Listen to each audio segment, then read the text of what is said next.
Raiders fans, and welcome to Raiders Stadium, and welcome to Level 1 of the playoffs. My name is Joe Moore. I'm joined tonight by John Wecken, and a special guest here in the booth with us. Vic Wecken is here as well. Raiders will start at home here in Level 1 against the team that they started the regular season at home against, the Stevens Point Panthers. Raiders come into this one 7-2, second place in the Big Rivers Conference with a 6-1 mark. Stevens Point pulled a rabbit out of the hat to reach the game here tonight. They are 5-4 overall, 4-4 in the Valley West Division. John, let's talk a little bit about Stevens Point. Well, Stevens Point has been one of those teams that Hudson, for all the success they've had, for all the teams they've beaten, for all the deep playoff runs they've had, they have not beaten Stevens Point. To put that into perspective, Coach Adam Cowles came on board here in 2005, and I went back and did a little studying, a little fact-checking, if you will, and there's been 17 different teams that they've played multiple times, meaning two teams or more. 16 of those 17 they've beaten at least once. The 17th, Stevens Point, they have not. They are 0-5 against Stevens Point, including 4 times. The Stevens Point Panther team has knocked out the Hudson Raiders. And then we had the non-conference game in Week 2 this year. You want to talk about 4,000 dejected fans filing out of here. It was a big build-up to this wonderful brand-new stadium. And Stevens Point came in and dealt Hudson a heartbreaking loss with a game-winning field goal in the closing seconds. I want to just quick bring in my dad. And Dad, we've been doing this for a number of years, and bringing you in as a third member of our broadcast team, a guest analyst. You did high school football coaching back in the 70s and follow the game quite a bit. First off, welcome aboard. And as a coach, coming into this game, what are some of the things you talk about? Sure. In preparing your team going into this game? I think Coach Adam Knowles, he's got to be concentrated on this Colton Kuzinski. Joel will give you some stats on him probably later on, or maybe later on in the broadcast. But there's no doubt that this kid generates about 75 or 80% of their offense, and Hudson's job is going to be to stop him. And probably your inability to do that is what cost you the loss in the first game. You had the ball, you could not run out the clock, and then you could not stop them from getting into field goal range.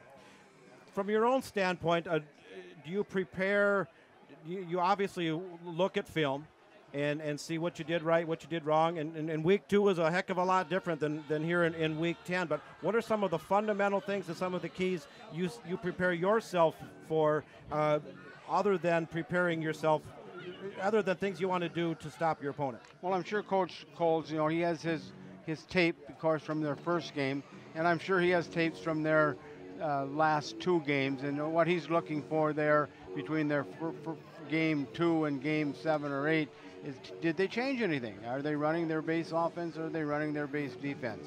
And I'm sure he has his kids well prepared. The old saying, you can prepare them, but you can't play for them, so that's what it comes down. How difficult, Vic, and I don't know how often you ran across this situation that Adam Cowles faces tonight. You're facing a non-conference team for the second time in one season, a team that has beat you, as John mentioned, 5 straight times. How difficult is it to have to play a team? So you look at it either from the Hudson or Stevens Point side of things. How difficult is that to play a team twice in 1 year? It's very difficult. My first year coaching, we won our Western Division of the Clover Belt, and I had to play Colby, who I played during the regular season and gotten beat, and then I played him for the overall championship and got beat again. The only problem was we were a school of about 225, and they were a school of about 500, and they just plain had more horses than we did.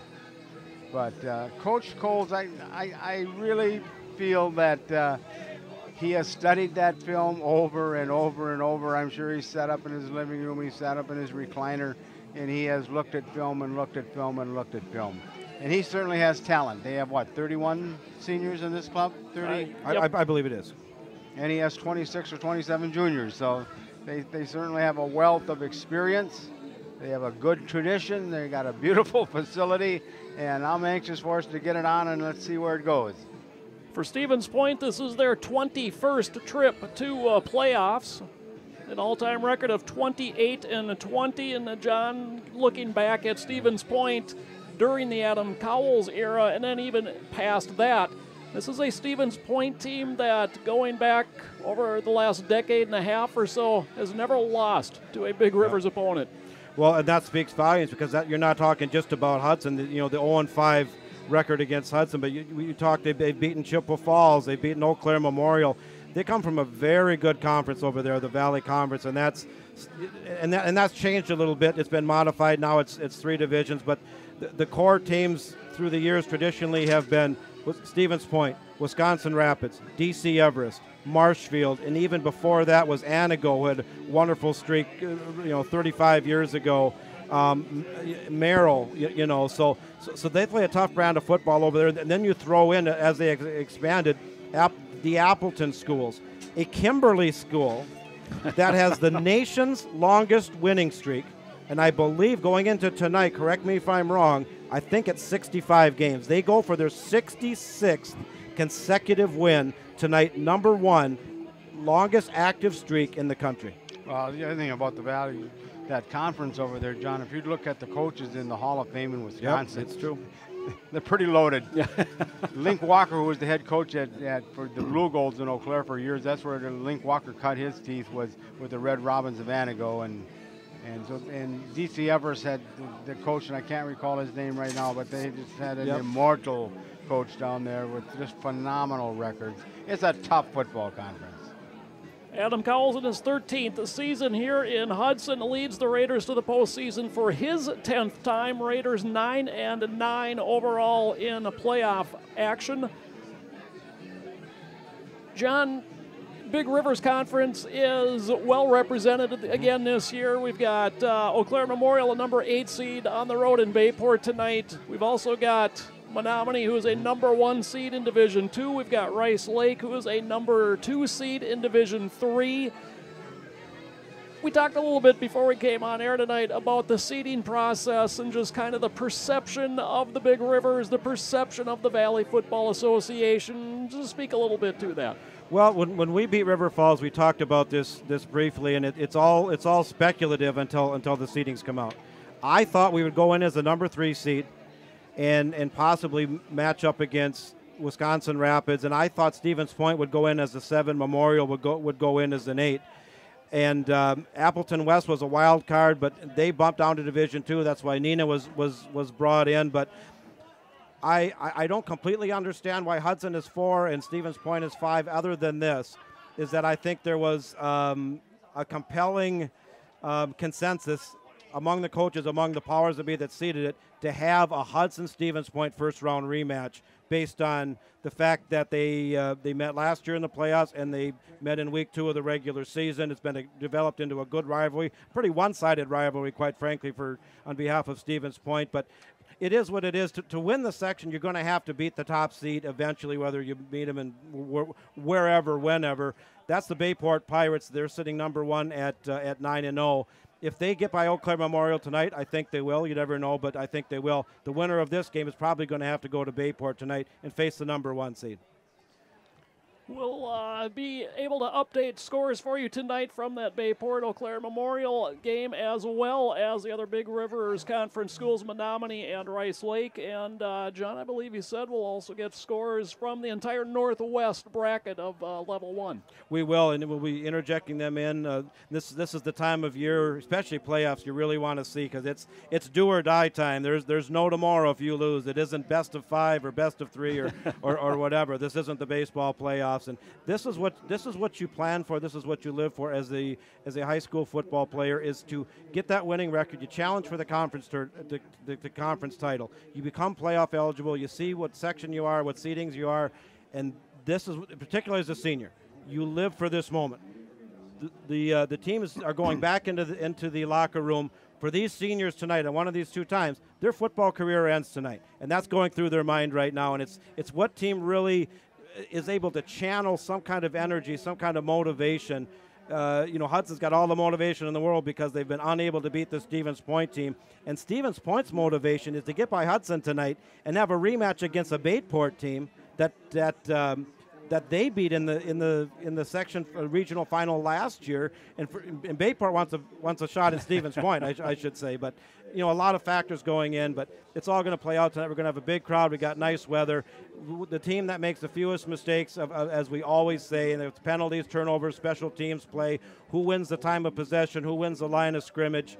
It might come down to a kick at the final seconds again. Field position. And field position, Who establishes the best field position. And looking over these two rosters, you'd have to say that these two teams physically line up very well. I mean, they're very similar in terms of their size of their offensive linemen, their defensive linemen, their running backs, quarterbacks.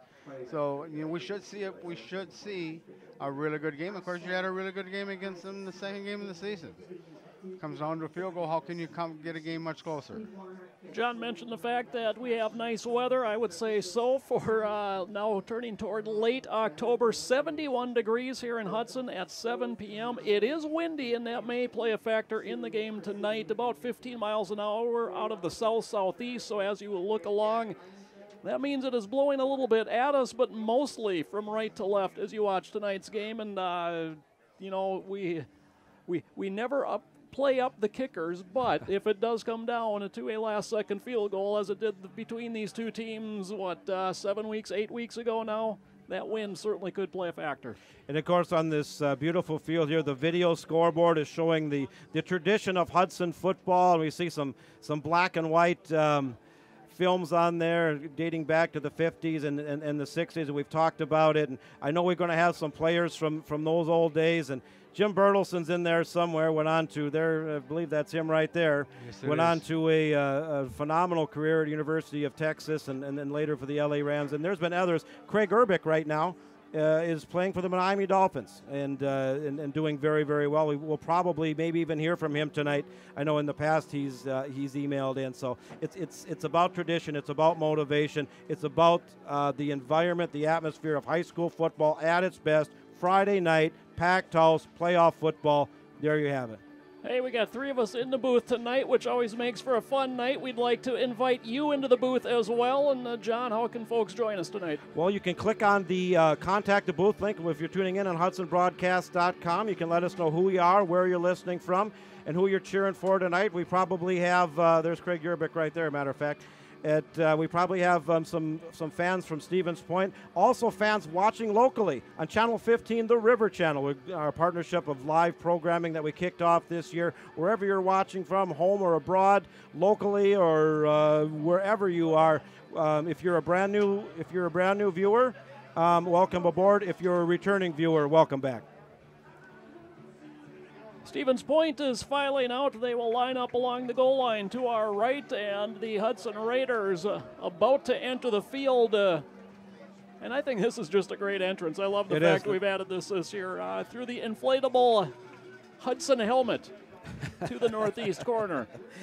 And that Hudson helmet was paid for, donated by the Hudson Benchwarmers. The Hudson Benchwarmers are the booster club, and they do many, many things behind the scenes to support this program, and they are the fundraising arm, among other things, of this football team. Tonight, if you're watching on HudsonBroadcast.com, we have a fundraiser going on where Steep Tea, you can order the products of Steep Tea and great Christmas gifts. And they have a wonderful Advent calendar. And you can click on the link above the video screen for more information. 10% of all sales of the Steep Tea gifts, of the Steep Tea products, will be donated to the Hudson Benchwarmers. So please check it out. There's some great products there. Very easy to do. Click on the link above the video screen if you have time tonight and check it out. And 10% of that will go to this Hudson Benchwarmers team. Here they come. And here come the Raiders. We are just minutes away from kicking off playoff football here in Hudson. Raiders and Panthers in a replay of Week 2. We want to thank our sponsors for bringing you this broadcast. If without them, we are not able to do what we do. And so we want to thank McDonald Insurance Agency, Seasons in North Hudson, the Cozy Corner, Big Guys Barbecue, Pier 500, Ethos Performance, RJ's Meats, and we'll hear from them as well, all throughout the broadcast. Thanks to the local sponsors for coming on board, and now we're going to have the national anthem. For the playing of our national anthem, the national anthem will be sung by the Hudson Prep Choir, and we also like to recognize VFW Post 2115, American Legion, Post 50, Color Guard.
Thank you, Hudson. Well, fans don't know if you're able to hear that, but the Hudson Pep Band with tonight's national anthem. It is a packed house here in Hudson, and John, you live in this town. Has there been a little extra buzz this week? There has. You know, it's a successful season, but if you go down, you know, in the first round of the playoffs, it seems that that's what people remember, which is completely unfair. But you know, playoffs are playoffs, and I don't care if it's the NFL, if it's the bowl games, if it's the Major League Baseball playoffs, and it's do or die. You earn the right to get in there, and you want to make the most of it, particularly when you have a home game, because you have to earn home field getting into the playoffs here. And what an opportunity to get revenge on a team that's really had your number for a long, long time. Well, we've mentioned him a couple times, fellas, but Colton Kazuski of Stevens Point obviously is a player to watch tonight. And in his last two games of the regular season, he carried the ball 40 times and 37 times. He's averaging 238 yards per game over the last 4 games. Vic, when you know somebody's going to get the ball, how do you plan for that? Well, I'm sure what Coach Coles is doing, you know, you'll have an inside and an outside linebacker that will key on him on the right and left side. Like I said, he probably generates 75 to 80% of their offense. So to beat him, you got to stop him. We got our first email in of the game, and glad to have Grandpa and Grandma watching in Springfield, Missouri, watching Kaiser and the Raiders, that being quarterback Kaiser Helterbrand. So Grandpa and Grandma, Springfield, Missouri, welcome aboard. Glad to have you. The Hudson offense has been introduced. We will get to see the Hudson offense start tonight's game.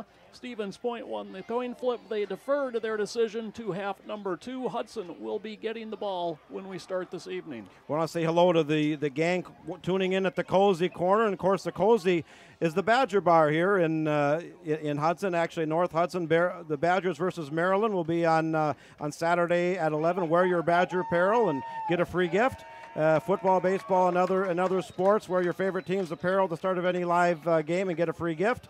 The Badger Band will be up for the WCHA Championships March 3rd and 4th. That's a Cozy Corner tradition. That's if you ever get a chance to get up there to the Cozy Corner to watch the Badger Band play.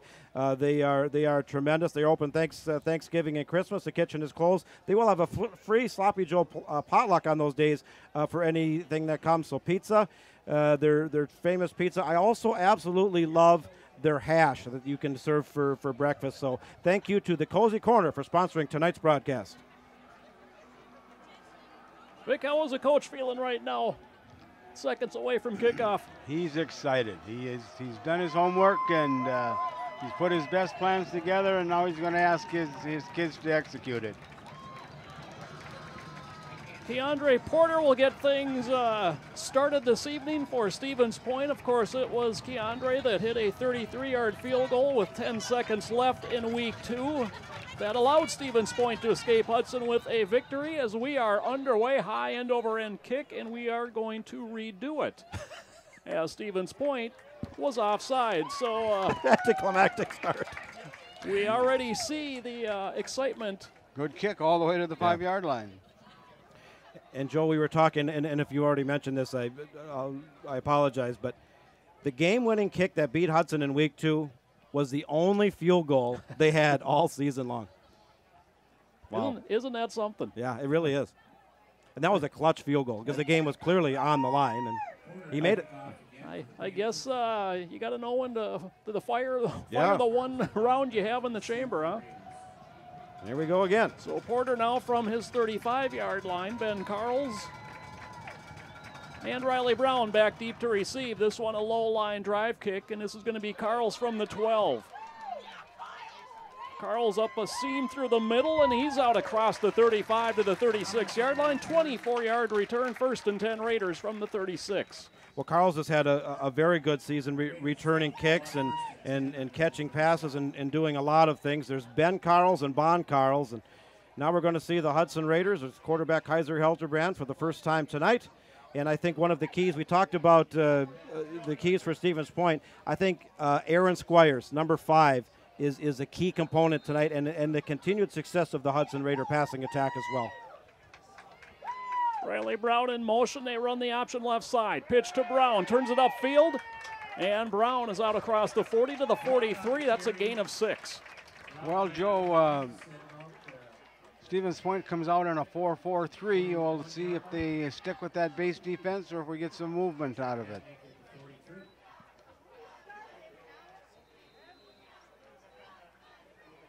Of course, John mentioning Aaron Squires. He did not suit up in week 2 when these teams met. Now the option pitch comes to Riley Brown. Brown avoids one in the backfield and then is taken down at about the 46. Gain of about 3 sets up 3rd and a yard for Hudson. And Riley Brown's been the speed back to the much more bigger and physical Aaron Squires. And on those pitch plays and jet sweeps and things, he's been very successful. Aaron missed a block there, John, which probably would have gave us another 5 yards. This is Helterbrand on the keep, and he's able to dive out across the 47. That'll be a Hudson first down on a gain of 2. Well, Hudson has been, for years, primarily a run first, pass second, although they go through periods when the defense allows for it. Well, they'll pass a significant amount of time. Kaiser Helterbrand continues to improve week after week. His pocket presence, his accuracy, his arm strength, he's the real thing. They're staying in that base 4-4-3. Hand off Squires. He's got some room off the left side, and Squires into Stevens Point territory down to the 43, picks up 9. Excellent block by the right guard and the right tackle.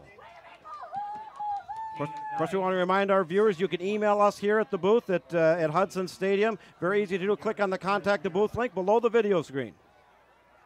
Helterbrand to throw, and he's got his man inside the 30. Max Stubendick on the receiving end, or no, it's Carls. It is Stubendick. A gain of 14 and another Hudson first down. Number 1, Max Stubendick, 5'10", 160-pound senior. He's listed as a quarterback. We started with a quarterback rotation this year, and he has transitioned beautifully to receiver and has come into his own the second half of the season. First and 10 from the 29. Stubendick in motion, takes the handoff, trying to get to that corner, cuts it back, and runs into the pursuit. The gain of about 2 on the play. Stevens Point's definitely got some big guys in the defensive line. In the previous play, Hildebrand did an excellent job with that fake before he threw that ball. Last tackle, John Bohanski. He is the leading tackler for Stevens Point and a unanimous all-defensive VFA selection this season.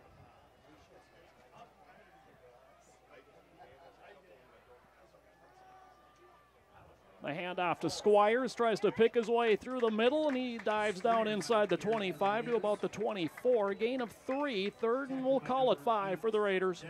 Of course, when the Raiders and the Panthers played in week 2, Aaron Squires was not available for that game. He is now the senior, and he's kind of been hit and miss. He has had some injury trouble on and off, but he's a key tonight.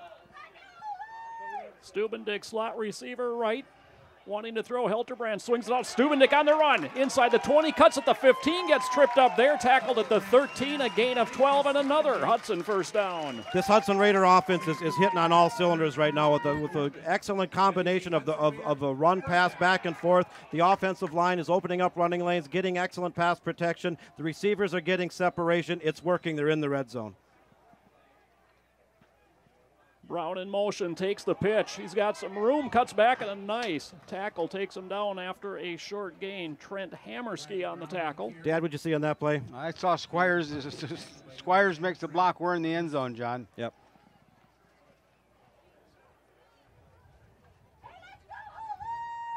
Second and 9, Hudson from the 12.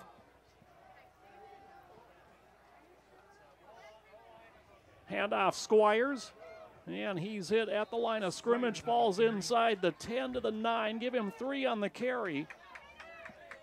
And again, 3rd and 6 Raiders. Well, it goes without saying that the Raiders are going to have to produce in the red zone. We can't get inside the red zone and come away with no points, even if we come away with 3, particularly in this opening drive. Hildebrand thought about running, now throws it off the back foot, incomplete, intended for Riley Brown at the goal line. And the field goal unit will come onto the field for Hudson. Well, we talked about the kicking game and the potential of the win tonight and what that could mean. But, unfortunately, we weren't able to strike pay dirt, but we got a very makeable field goal attempt here. It'll be a 26-yard attempt. Stubendick, the holder. Ben Carl's set to put it through. And his kick is blocked. And it'll come out of bounds at the 21-yard line. Trent Hammerski with the block for Stevens Point. So an 11-play drive comes up empty for Hudson. Could he come up the middle? I thought he came from the center. Yeah, I guess I didn't notice. Didn't matter. So somehow, some way he got in there. So while Stevens Point changes over possession, we want to thank Seasons in North Hudson, serving Greater Hudson since 2010. They have the 8th annual Halloween costume party coming up Saturday, October 28th. They got live music at 8 o'clock, costume judging at 10. I know that's where I'm going to be. Let Seasons Tavern cook for you on Thanksgiving. Thanksgiving buffet, 11 a.m. to 5 p.m. Reservations, please. Handoff Kazuski. He's got some room off the left side. He's across the 30. He's got a Panther first down out to the 33-yard line, a gain of 12. And it should surprise absolutely no one. They went to Colton Kazuski on the first play, and with good success. He's had over 500 yards against Hudson the last 2 times they've met. That's something. 500 yards in 2 games. Guess I shouldn't be surprised. It's about what he's been averaging the last half of the season. It falls right in line.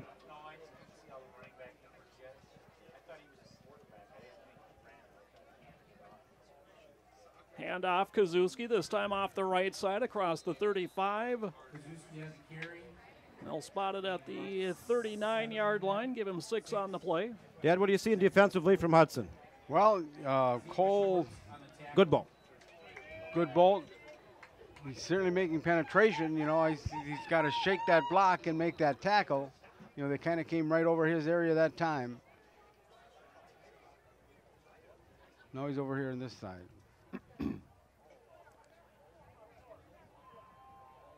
Handoff Kazuski. He is to the first down marker and spun down at the 45. Another gain of a 6 and another Panther first down. I think he picked up another 3, Joe, after he spun out of a tackle. We also want to thank Big Guys Barbecue Roadhouse, world famous barbecue featuring smoked St. Louis style ribs, brisket, and unforgettable candied bacon. Live music every Friday and Saturday. The Hudson Football Banquet will be there on November 12th. I'll be emceeing. And it's a large venue to host occasions of all sizes. It's a wonderful place out there north of town. Check it out. Big Guys Barbecue Roadhouse sponsoring this Hudson football broadcast. First and 10 Panthers from their 45. Their first possession of the game. They fake to Kazuski in the backfield. Woyak gets the pass away, and it is incomplete, but we've got a flag in the defensive secondary. That's exactly what we were talking about, where they can play. Once Kazuski has established himself as a legitimate threat, you can play action off him, and that's exactly what they did there. They had him open. We got a flag on the play. Wait for the ref call. And he never turned his microphone on. Please turn your microphone on, sir. Defensive holding was the call.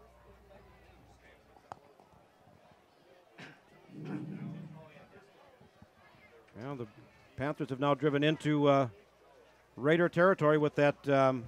I want to say hello to Johnny emailing in, says go Raiders. Again, you can email us here at the booth. Click on the contact the booth link below the video screen. We'd love to hear from you. 10-yard penalty makes it first and 10 from the Hudson 45. And again, they fake to Kazuski, rolling as Woyak dumps it, and it is dropped. Intended receiver was Owen Zakarzuski.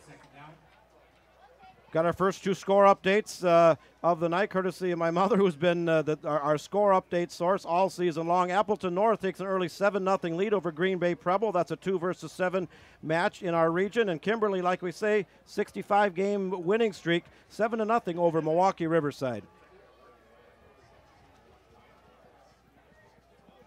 Second and 10 Panthers. Handoff, Kazuski cuts back, and he has got another first down run. Goodbow kind of just hanging on, getting dragged along that time. A gain of 11 for Kazuski. I think the key tonight defensively is going to be the linebacker play for the Hudson Raiders, shutting down those gaps. If you got to bring additional defenders up, because Kazuski's going right through Hudson right now. Right through the A gap on the right side.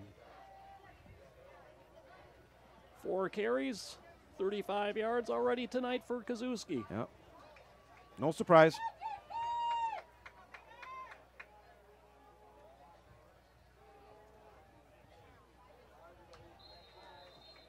And about a 5-yard gain. It was not Kazuski. Owen Zakarzuski picks up the 5 yards, making it 2nd and 5 for Stevens Point. Nice big crowd on hand tonight. Stevens Point brought a decent contingent as well in the student section for Hudson to our left. Handoff Kazuski. He hits the hole hard, and he is close to another Stevens Point first down and just inside the 25. Hudson came with a blitz, but they blitzed on the right side, and the handball was handed off on the left side. Well, we're seeing a steady diet of Colton Kazuski, as we knew we would. No surprises there. And, of course, Hudson also was harmed by a penalty, but the Panthers are within a few yards of the red zone. Hudson had a wonderful opening drive, but didn't come out with any points, and now the Panthers looking to draw first blood here. 3rd and less than a yard. Handoff Kazuski. He's got the first down as he is stood up and taken back. They'll give him the 20-yard line. That's a gain of 5. We want to thank for sponsoring the broadcast tonight, Ethos Performance, and we will hear from Nate Bryan and Dan Teese at halftime from Ethos Performance. Thank them for coming on board. Also, RJ's Meats, since 1987, 30 years. RJ's Meats has been synonymous with quality, with over 250 awards for their products. They have set the standards for excellence in the meat processing industry, and I was just in there today, and that's one of my favorite places in the world, really, is RJ's Meats. We just live just down the street, and want to thank RJ Meats for sponsoring the broadcast. Hudson shows blitz, handoff Zakarzuski off the right side, and he's down to about the 15-yard line. Give him 5 on the carry.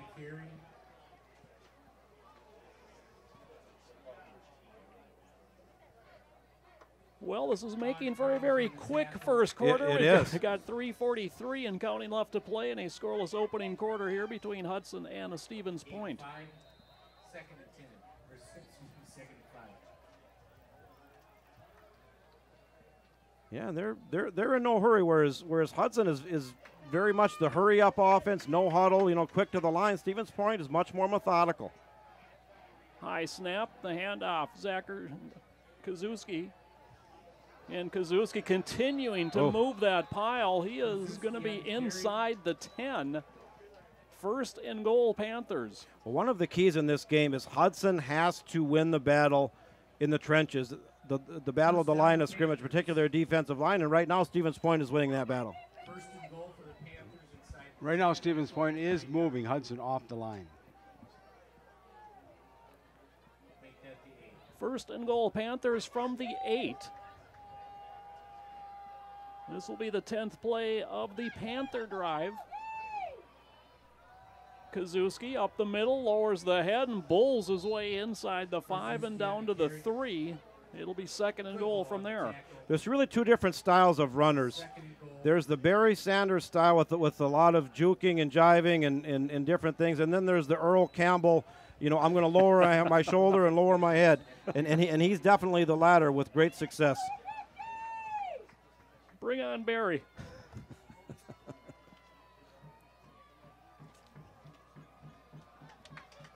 Second and goal from the 3, Kazuski. 8 yards off the line.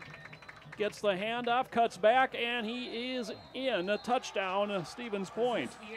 Well, the Stevens Point Panthers draw first blood against Hudson. That was just a methodical, successful, smash-mouth, running-based drive. Yes, it was. They between the tackles.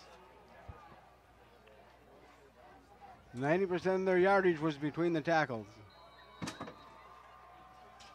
11 play, 79-yard touchdown drive for Stevens Point. They did it all on the ground. Keandre Porter, and his extra point is blocked.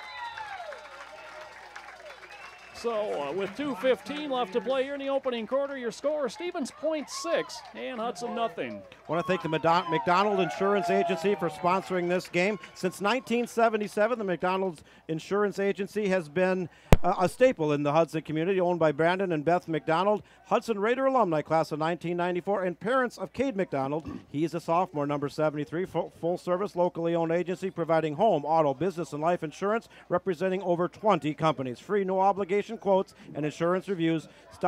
Please call or stop by an 1810 Crestview Drive, or 386-9494. McDonald Insurance Agency sponsoring this Hudson broadcast.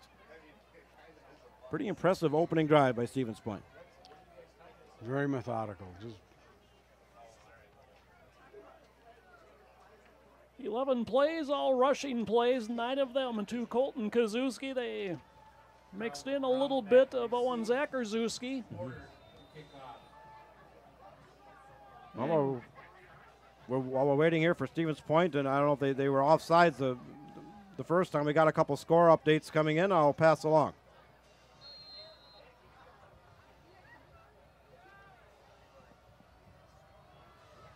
Porter squibs it, takes a big hop, fielded by an upback who is hit immediately right at the 30-yard line. Boy, great coverage from the Panthers.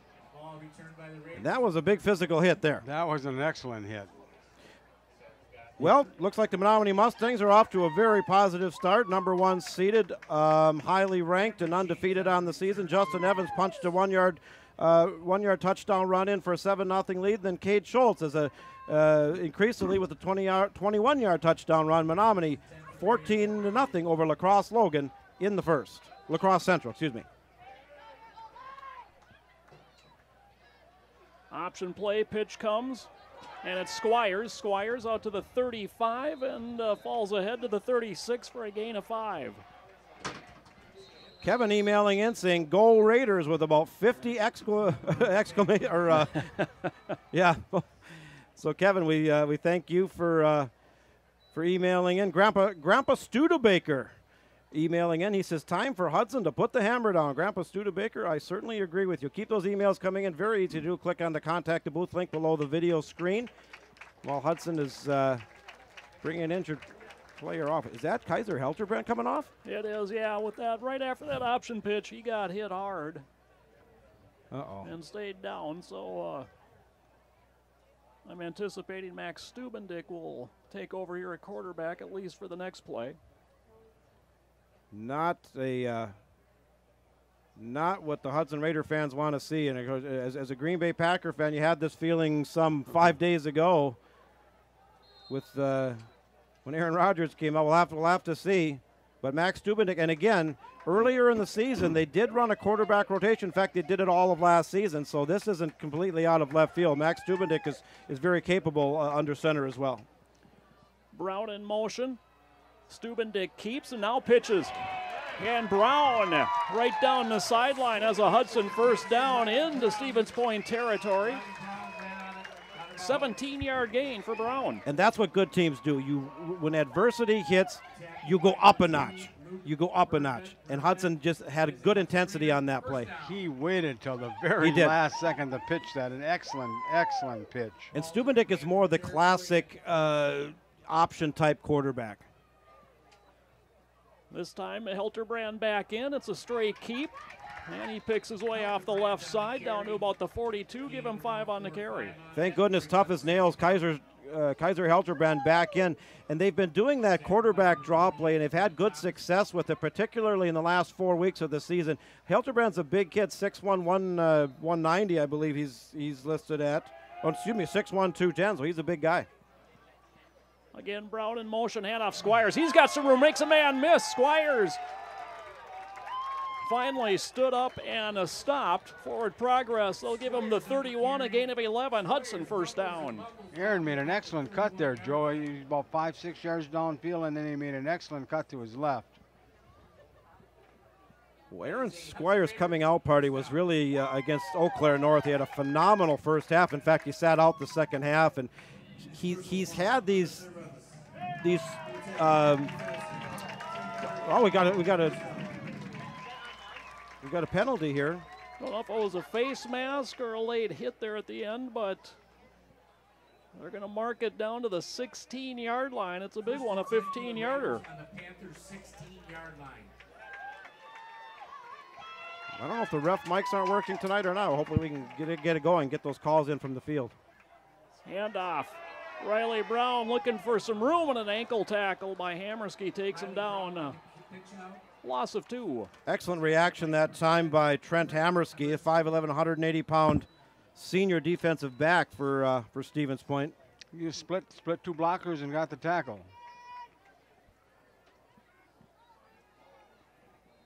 Loss of 2, that's 2nd and 12. 2nd and 12 for the Raiders from their 18.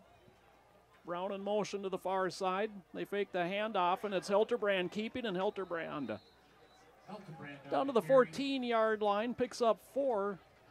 That'll make it 3rd and 8, and we'll see if Hudson gets another playoff here before the quarter ends. Yeah, it's ticking away, or they might just let her run out. But it's imperative after they misfired inside the red zone the first time around to get some points out of this. And the clock hits 0. We have reached the end of quarter number 1 with your score. Stevens Point 6, Hudson nothing. Want to thank our sponsors, Pier 500 down there, the best view of the river in town. And Andy Crone and the staff down there do such a phenomenal job. They're running a gift card promotion that they're going to coordinate or coincide with, I should say, with the tour of homes, and that will be the weekend before Thanksgiving. For every $100 you spend in gift cards, they will include an additional $20. That's a phenomenal deal. Got New Year's coming up. Make reservations. You got breakfast with Santa coming up in December. Christmas Eve brunch reservation on that. Pier 500. That's Pier and then the word 500.com. They also have reservations for large holiday parties there. And what a wonderful way to spend an evening or an afternoon is on the Pier 500 deck.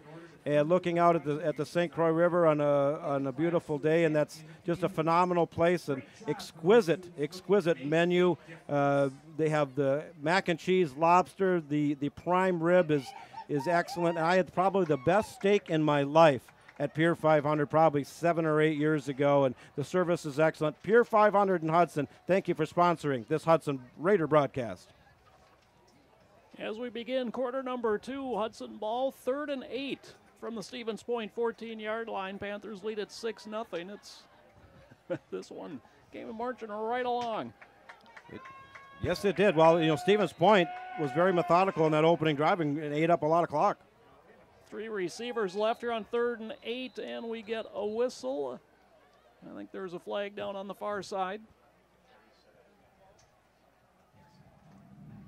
False start, offense, number 7, 5-yard penalty, 3rd down. Boy, you can hear that wind howling in the ref's mic there.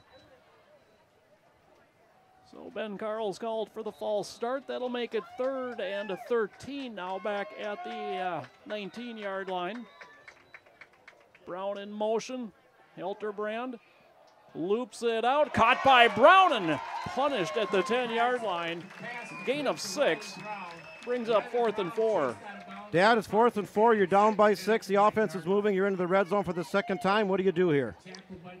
I would go for it, John, but he does have a good field goal kicker. But I think the way they move the ball, you're going to have to go touchdown for touchdown with them. Brown in motion. They got the movement. They got him. First down. Offside. Defense, number 44. 5-yard penalty. First down. You heard it. Kaiser Hildebrand did a good job. Drew him off. So it'll be 1st and goal, Raiders from the 4.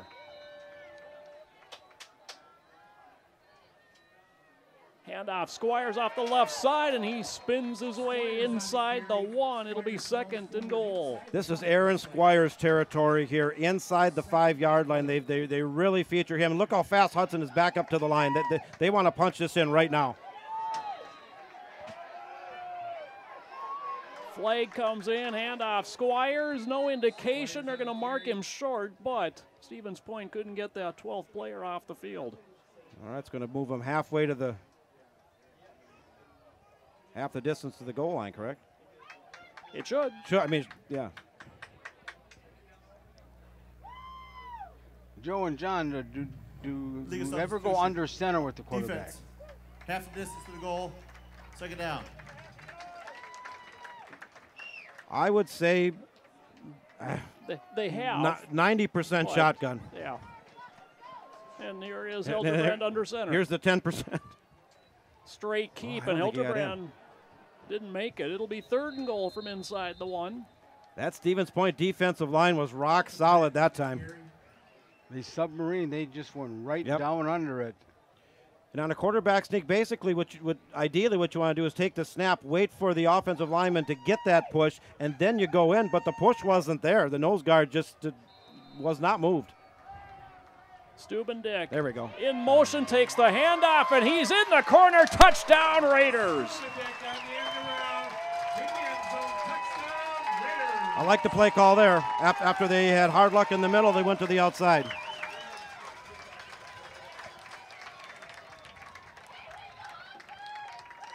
We're an extra point away from a 1-point lead. He could smell that corner, couldn't he? He made it. Well, let's see if a kicker can get one past the line. We've seen Two kicks blocks. blocked so far. Ben Carl's attempt to give Hudson a lead. Line drive kick is good. Wasn't pretty, but it was effective. Well, we don't have style points here. You don't get extra for style. Well, as the Hudson Raiders pull ahead 7-6, we want to thank our sponsors, the McDonald Insurance Agency in Hudson, Seasons in North Hudson, the Cozy Corner, Big Guys Barbecue, Ethos Performance, RJ's Meats, and Pier 500. We're going to hear from Nate Bryan and Dan Teese of Ethos Performance. They really have a relationship with this Hudson Raider football team and many of these athletes. We want to thank all of these sponsors. Also, too, we are running a fundraiser tonight on behalf of the Hudson Bench Warmers. Some excellent ideas, or some excellent gift ideas for Steep Tea with independent Steep Tea rec Jessica Wecken. I think I know her. And all 10% of all orders that come in between now and Sunday will go to the Hudson Benchwarmers. There's phenomenal gifts there, particularly with Christmas coming up, the holidays, and a tea advent calendar that's really great. So all you have to do is click on the link above the video screen to check out information and make an order. 10% go to the Benchwarmers.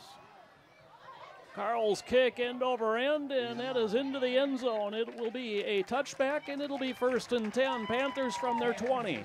Well, Appleton North is rolling tonight over Green Bay Preble, up 17-0. Looks like the number 2 Appleton North Panthers, and we've clashed with them 3 times through the years with some excellent games. End of the first, Neenah and Wisconsin Rapids, no score. That's going to be a very good matchup. Definitely will be. Well, they all are. I think Bayport's probably going to lay it on Eau Claire Memorial. However, a couple years ago, 2 or 3 years ago, Eau Claire Memorial upset Bayport. I don't know if you remember.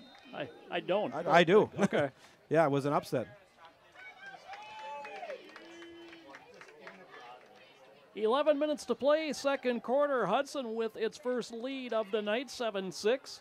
Second possession begins for the Panthers, and Kazuski is off to the races. Well, that lead didn't last long. And they won't catch him. That is an 80-yard touchdown run for Colton Kazuski, who now has carried the ball 10 times for 140 yards. We talked about it in pregame. It's no mystery. It's Hudson's key to victory tonight is stopping one Colton Kazuski, who's torched Hudson for over 500 yards the last 2 times they've met. And the opening was there, and he's got some speed in it. In addition to his brawn, he has some speed. He came off tackle. I don't think he was touched, but when he got to about 6 yards down, he kicked the afterburners in, and he has excellent speed. Now, if you're Stevens Point, Joe, do you go for the 2? They are not. I would certainly consider it myself, but Keandre Parker just put the kicking tee down, so he will attempt the extra point. He had his first extra point attempt blocked.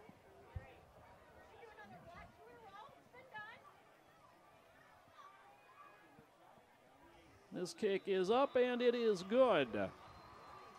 Well, that only took 11 seconds. We've got 10:49 left to play in the second quarter, and just like that, Stevens Point 13, Hudson 7. We want to thank Seasons in North Hudson for sponsoring this Hudson Raider broadcast. Serving Greater Hudson since 2010. Had a nice conversation with owner Brad down there. Wonderful guy. Great atmosphere down there, particularly when we get into the holidays. They put this great, big, nice Christmas tree up, and a phenomenal fish fry. Check out their menu. They got the 8th annual Halloween costume party Saturday, October 28th. Live music at 8 o'clock. Costume judging at 10. Let Seasons Tavern cook for you on Thanksgiving. The Thanksgiving buffet from 11 a.m. to 5 p.m. Reservations, please. That's Seasons in North Hudson. Thank you for sponsoring this Hudson Raider broadcast. Again, we want to remind our viewers you can email us here. Very easy to do. Love to hear from you. I know we got a lot of people on tonight. Click on the Contact the Booth link below the video screen and let us know who you are, where you're listening from, who you're cheering for tonight. This is Carls, who had to run up to the 20, and Carls gets out to about the 30-yard line.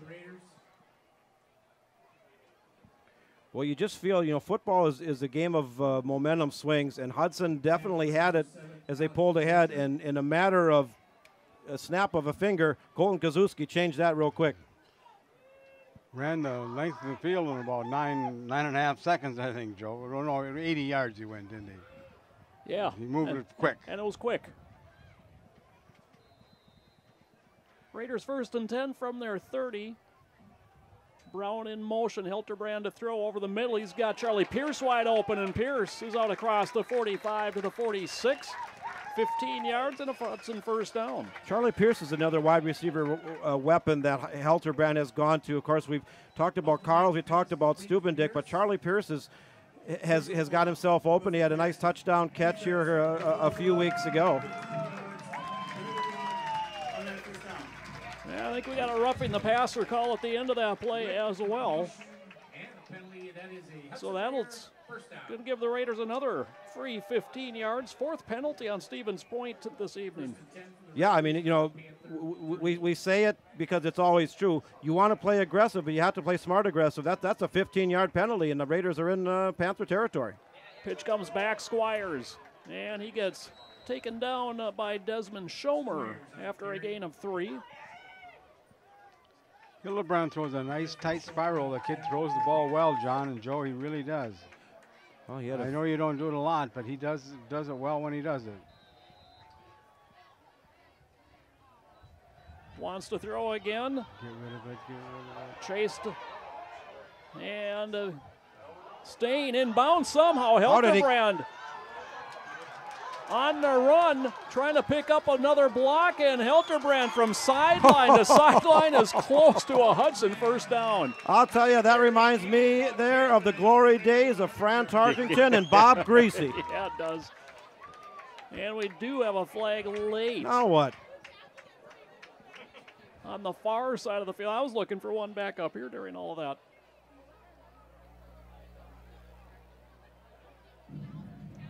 Block in the back.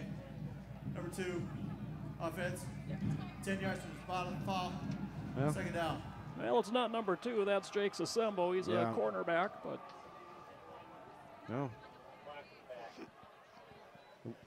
It wasn't number 2. it remains a second down. Let's call it 2nd and 16 following the penalty. Tough break.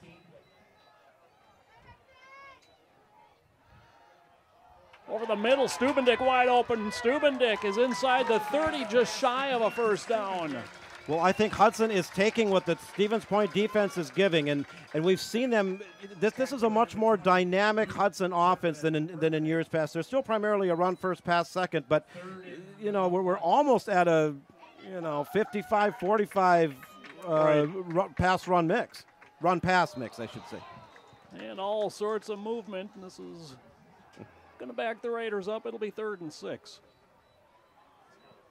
Penalties are hurting really both teams right now.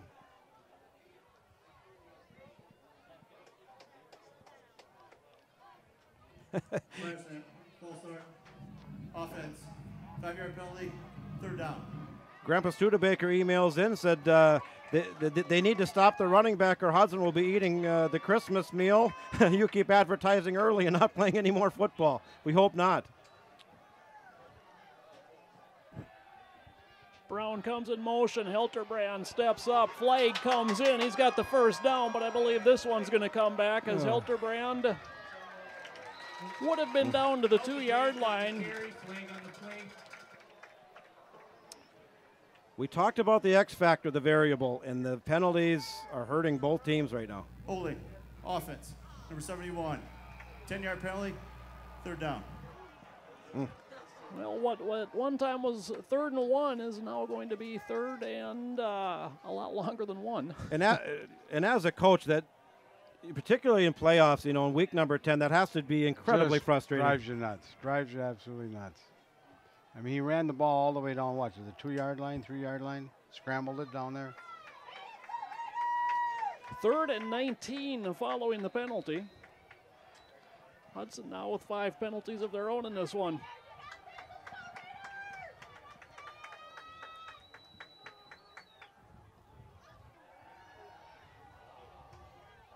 He scooped it. Excellent catch. Stubendick on the reception. He gets down to about the 35. Going to be 4th and 6. And Adam Cowles traditionally has been a roll the dice guy on 4th down, and I think he's going to roll it here.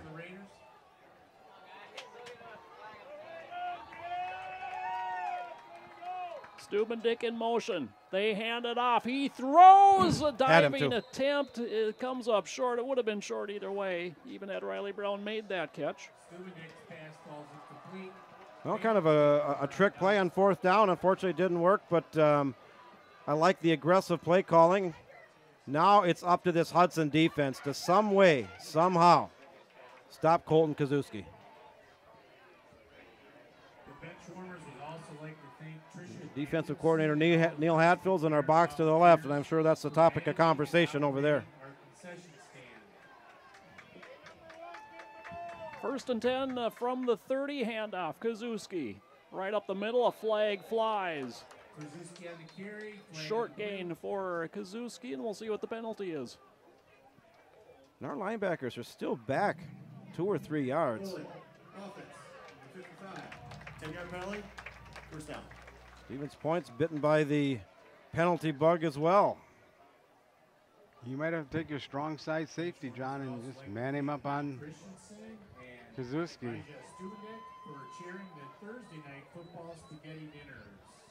Well, Cole Goodbowl, the senior, he needs to shine. He needs to come up on the far right side. There he is. That's exactly what happened. Knifes in, and he takes Kazuski down after a very short game. He shot Give him down. one. He came down the line very effectively.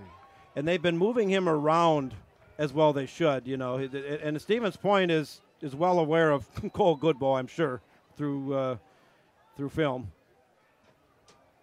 The bench warmers would like to thank Glenn Schultz. Second and 19 coming up for the Panthers. Clock running. We're down to 8 minutes to play in the second quarter.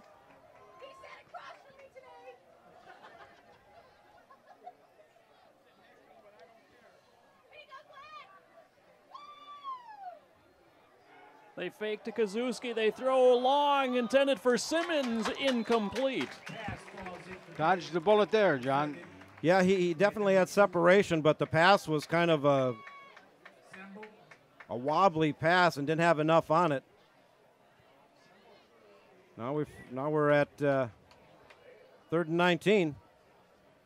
Boy, it'd be nice to stop him here and force a punt, potentially getting decent field position out of this.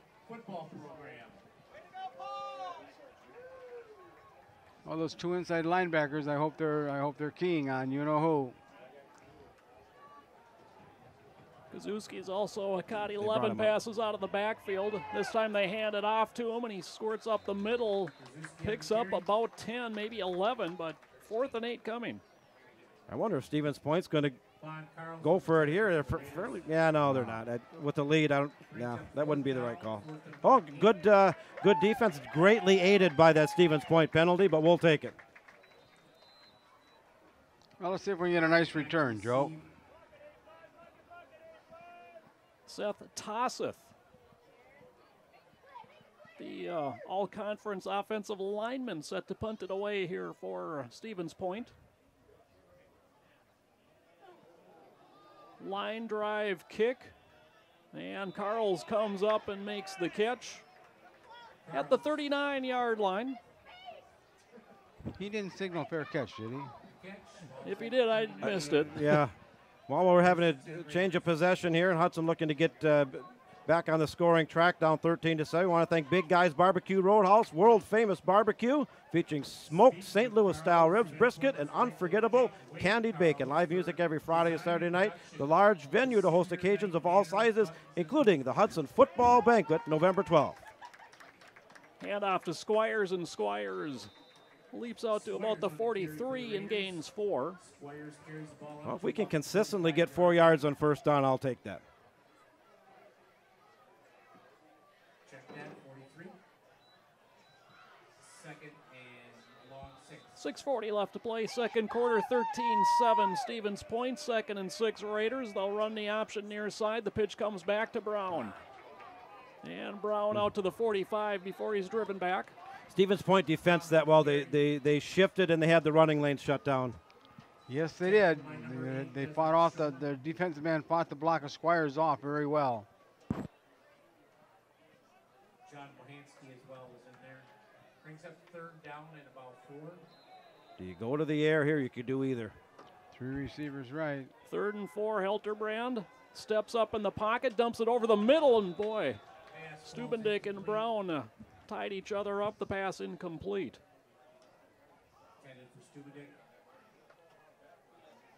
Fourth and 4, and the Hudson punt unit comes onto the field.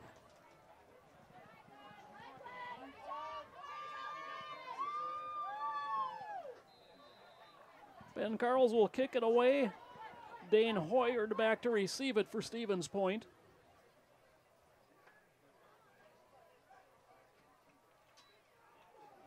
And that is blocked. Stevens Point picks it up, and Hammerski will take it in for a Panther touchdown.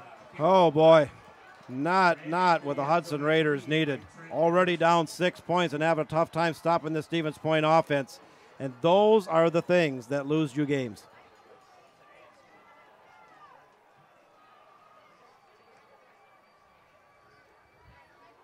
Well, Trent Hammerskey's having himself quite a night defensively for Stevens Point. We've called his name several times. And now scoops up the blocked punt. It is 19-7 Panthers. Well, we're going to have to make a comeback. Porter's kick is good, and with 5:54 left to play in the second quarter, it is now Stevens Point 20 and Hudson 7.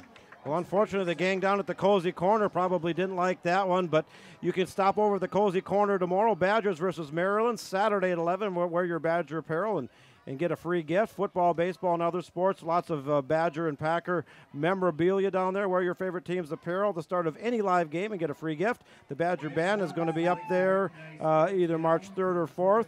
They're open Thanksgiving and Christmas. Kitchen is closed. They have a free Sloppy Joe potluck for anyone that comes in. Check out their breakfast pizza or their regular pizza. I love the hash down there. But the Cozy Corner, a lot of fun to be down there. And we want to thank the Cozy Corner for sponsoring this Hudson Raider football broadcast.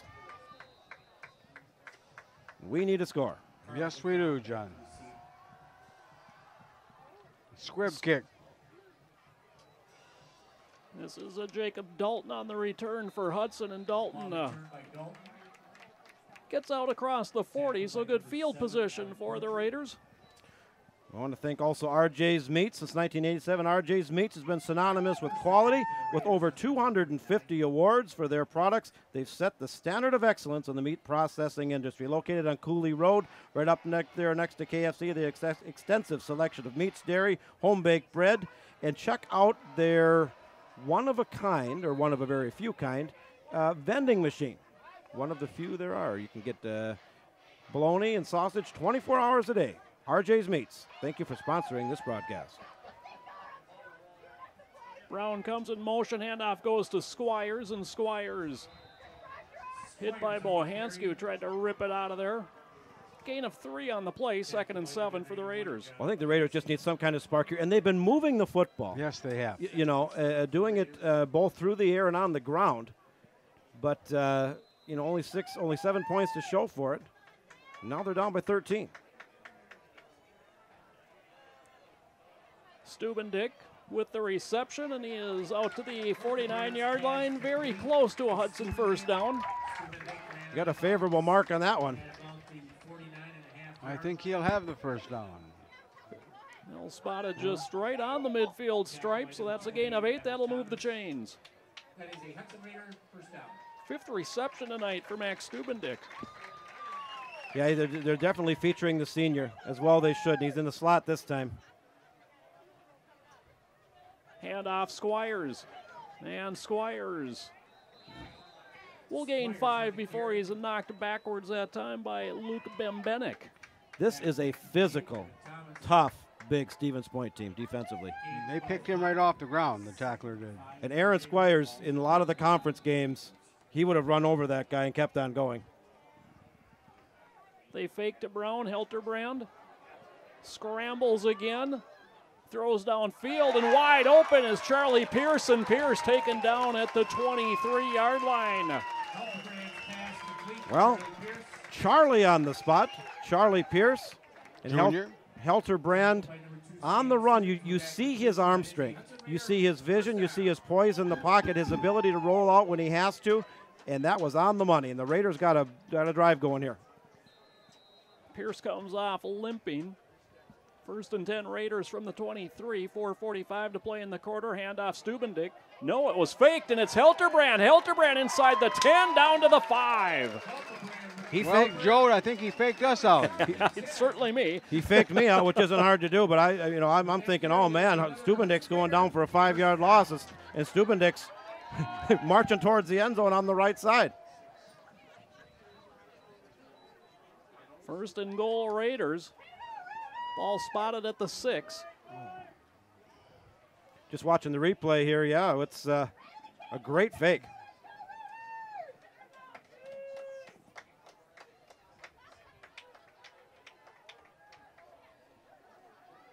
Pitch comes back to Brown. Brown cuts it back, and he is in. Touchdown, Raiders.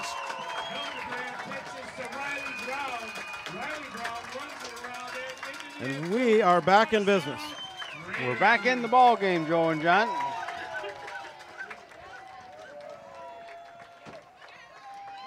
Six-yard run for Riley Brown makes this a 20-13 game. You know, and Riley Brown, I've said it and I'm going to continue to say it, he is the, and there's the bleacher creatures with the flags, he is the excellent complement. Aaron Squires is the between the tackles big back, and Brown is on the corners, and it works, and it worked there. Ben Carl's kick is up, and it is good. 4:10 to play, second quarter. It is now 20-14 to Stevens Point. We want to thank the McDonald Insurance Agency for sponsoring this broadcast of Hudson Raider playoff football. The McDonald Insurance Agency serving Hudson for 40 years since 1977, owned by Brandon and Beth McDonald, Raider alumni class of 1994, and the parents of Cade McDonald, sophomore number 73. Full service, locally owned agency providing home, auto, business, and life insurance representing over 20 companies. McDonald Insurance Agency on 1810 Crestview Drive. Thank them for sponsoring this Hudson Raider broadcast. Well, Vic. Impressive. What do you think? Impressive drive. And Hudson's moved the ball, and I just, you know, obviously the block punt hurt, but defensively, Hildebrand they have to have an an answer. Hildebrand throws the ball so well, John. He throws the ball really well. Carl set to kick it off, and he drives an end-over-end kick, and that one is going to be another touchback. We want to thank Pier 500 for their sponsorship of tonight's broadcast, one of my favorite places in town. They got a gift card promotion coming up to coincide with a tour of homes the weekend before Thanksgiving. $100 for every $100 you spend in whatever denomination and in whatever, however you want to break it up, an additional $20 New Year's Eve. Make reservations. Breakfast with Santa coming up in December. Christmas Eve brunch. Pier500.com. Also reservations for large holiday parties. A phenomenal menu, excellent service, and the best view of the St. Croix River in downtown Hudson. Hand off Kazuski, and he's out to about the 25. They'll spot it at the 26, a gain of 6. Want to remind our viewers, whether you're watching on HudsonBroadcast.com or live on local TV in the River Channel TV 15, you can click on the Contact the Booth link below the video screen on HudsonBroadcast.com. You can let us know who you are, where you're listening from, who you're cheering for, thoughts on the broadcast, thoughts on the playoffs, a good recipe perhaps, whatever you fancy, we'd love to hear from you. Hand off. Very close to a first down is Colton Kazuski. Well, nothing fancy here, just smash mouth football. They're getting a pretty good push from the offensive line.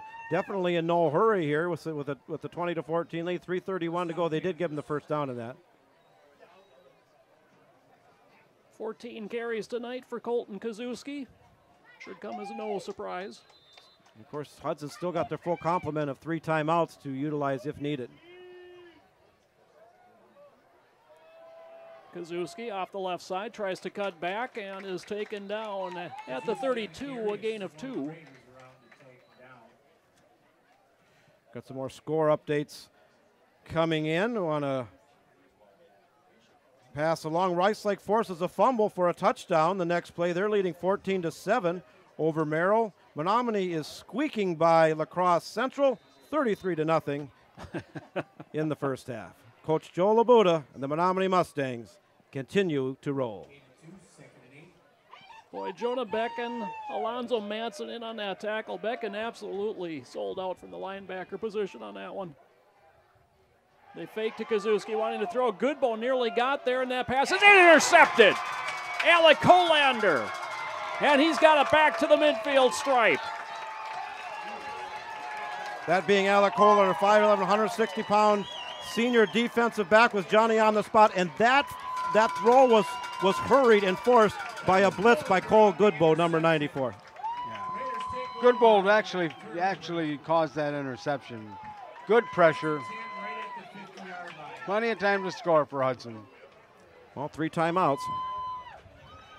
Well, 8 weeks ago, Hudson did not force a turnover. They get the first one of the game here tonight. Hudson actually a -3 in the giveaway takeaway 8 weeks ago.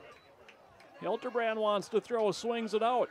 This is Ben Carls, and Carls is wrestled down almost immediately. Nice tackle by Desmond Schomer. Excellent solo open field tackle by Schomer there. If Carls shakes him, he's got a first down and possibly more down the sideline. Stephen Point continues to sit in that 4-4-3. They haven't deviated at all. Hilterbrand pulls it down. And now throws incomplete in the vicinity of Charlie Pierce. Very good coverage that time by Stevens Point. All the receiving options were covered, and they had a decent rush, and Hilterbrand ended up throwing it away. You want to say hello to Randy Loss, saying hi, and go Raiders. Randy Loss listening in from Miami Beach tonight, the grandmother of number 70, senior Brandon Gilbert. Randy, thank you for tuning in. Hope everything is well in Miami Beach. 3rd and 7 for the Raiders, 2:03 left to play in the half.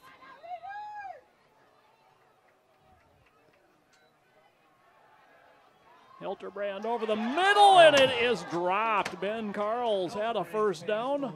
Instead, 4th and 7 awaits. Boy, those are the ones, particularly when you're down by 6.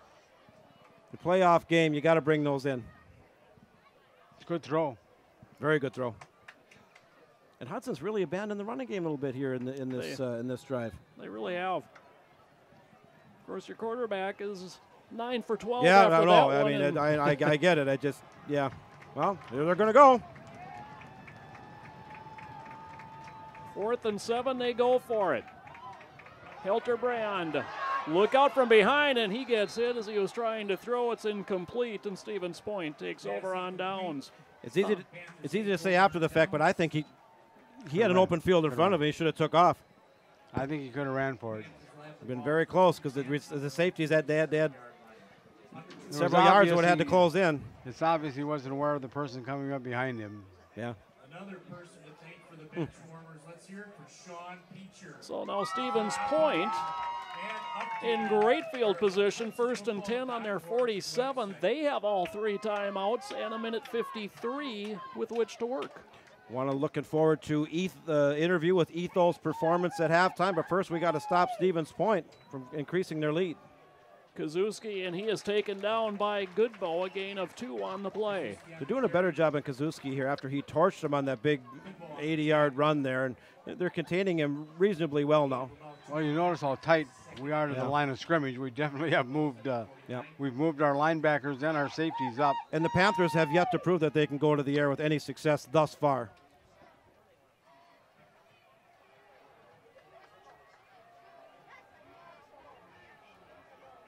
Second and 8, 2 receivers left. Kazuski sweeping right.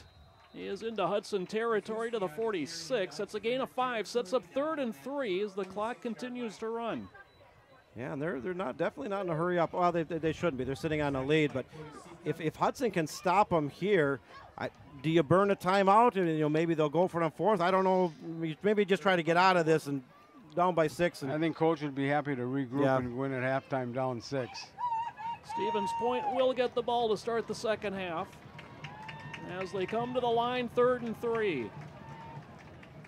Kazuski up the middle is going to be close to a Stevens Point first down. It looks like he's a little shy. John, what do you think?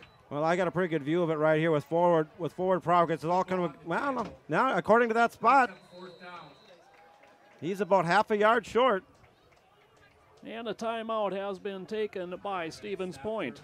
This is an opportune time to thank our sponsors for bringing you this Hudson Raider broadcast. The McDonald Insurance Agency, Seasons in North Hudson, Cozy Corner, Big Guys Barbecue Roadhouse, Ethos Performance, RJ's Meats, and Pier 500. We also are having a Hudson Bench Warmers fundraiser opportunity. There's a link above the video screen for a steep tea purchase with independent sales rep Jessica Wecken, who I think I know.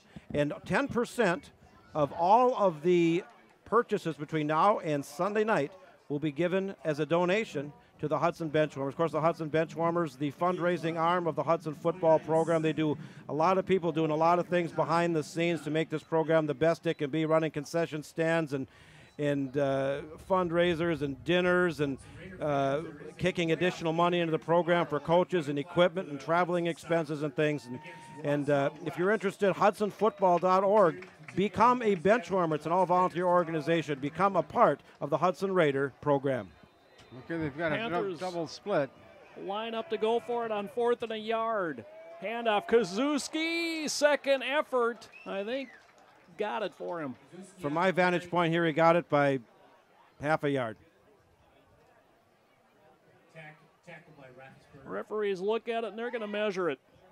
Well, it's all about the spot, I guess. Good penetration from Hudson on that one.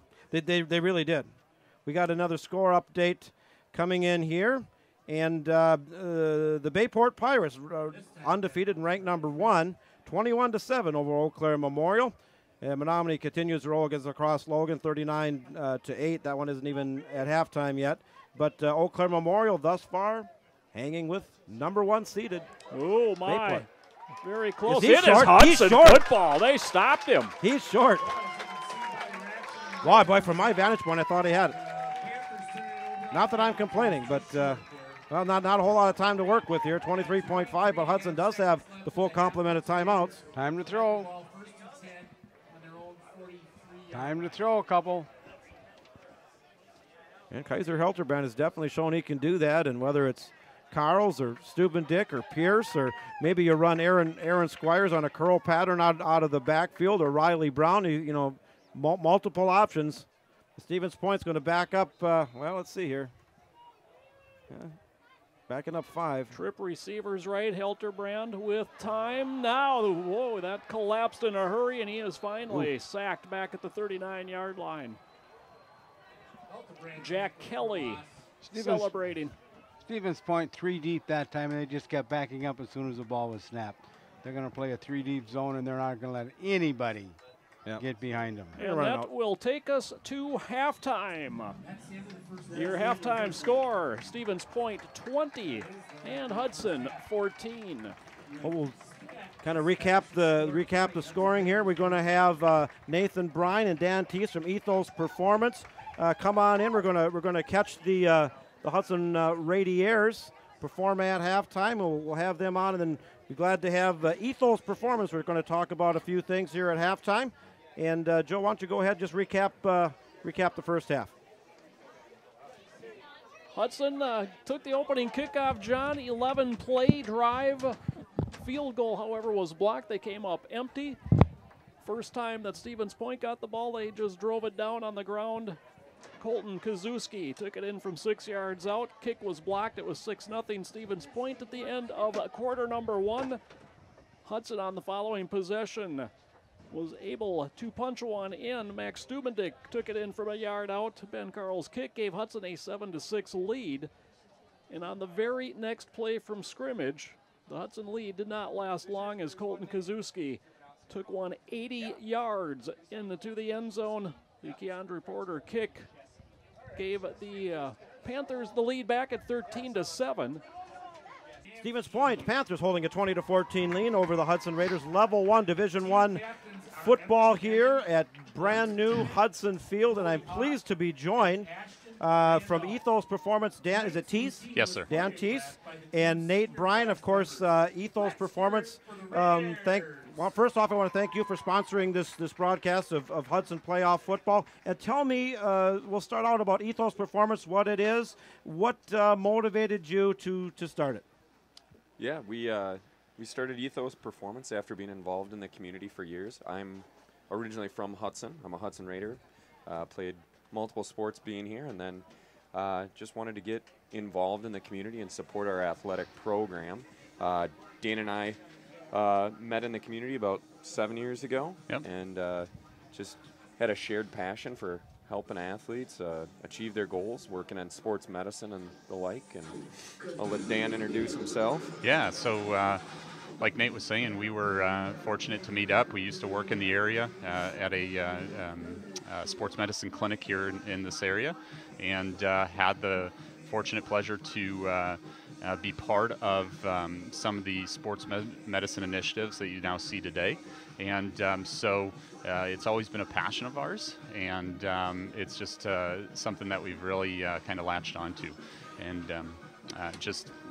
one of the main things that we do is development of student athletes, and kind of working with them from a strength and conditioning standpoint, as well as building them as better students.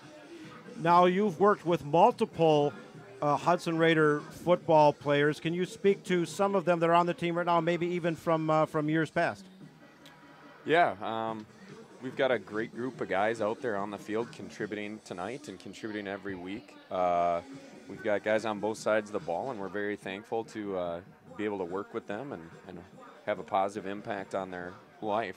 Dan can go into details on the particular guys we've been working with this summer. Yeah, we've been fortunate to work with a lot of the guys starting, and a lot of the guys who actually were fortunate to score tonight, which is great.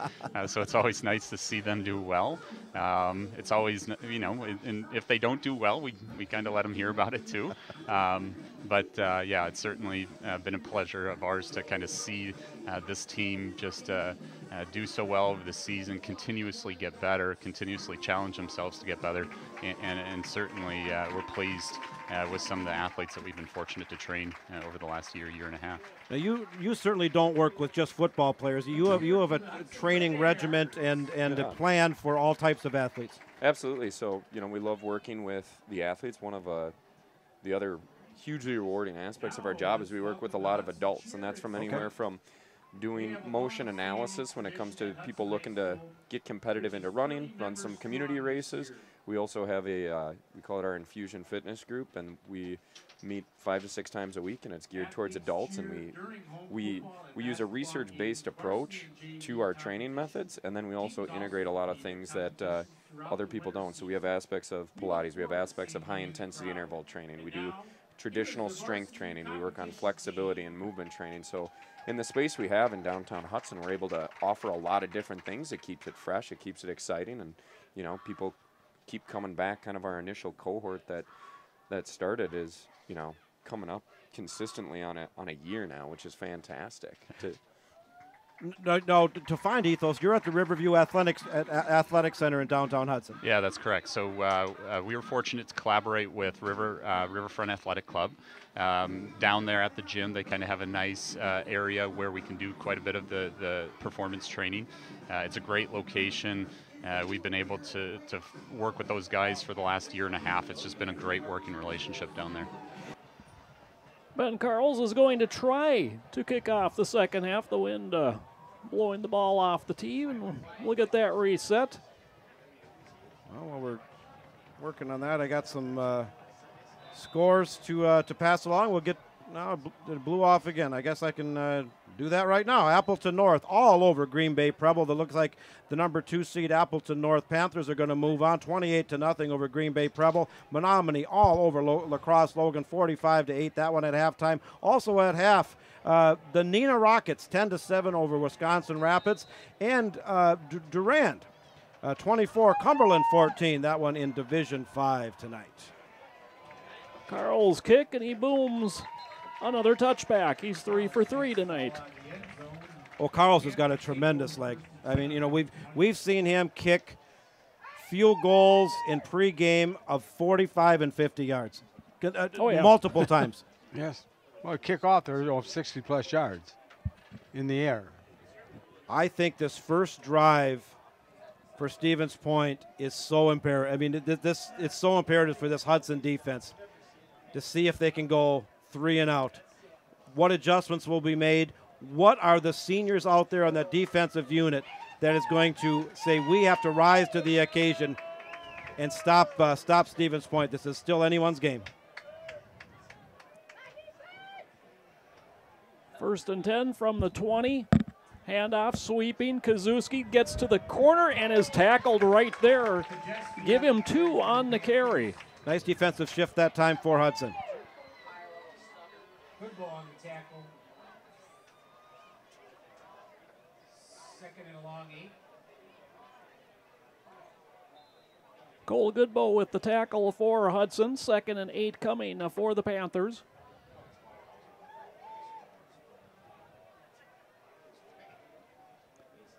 Handoff. Kazuski tries the right side of the line. He's across the 25. Out to the 27, a gain of 5. It'll be 3rd and 3 for the Panthers. And these 3rd and shorts, you know, Stevens Point had a very good success ratio picking up whether, you know, 3rd and 3, 3rd and 4, 3rd and 2. Let's see what this Hudson defense can stop them here.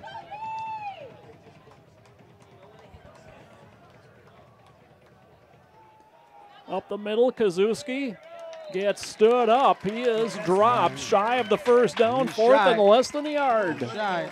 Do you roll the dice here and go for it? No. Not deep in the. No. You got to lead. Yep. And the punt unit coming out. And that will not show up in the box score necessarily. That is a huge victory for the Hudson defense with that opening drive. Should be a big emotional boost for Hudson. See if they can follow it up. First series.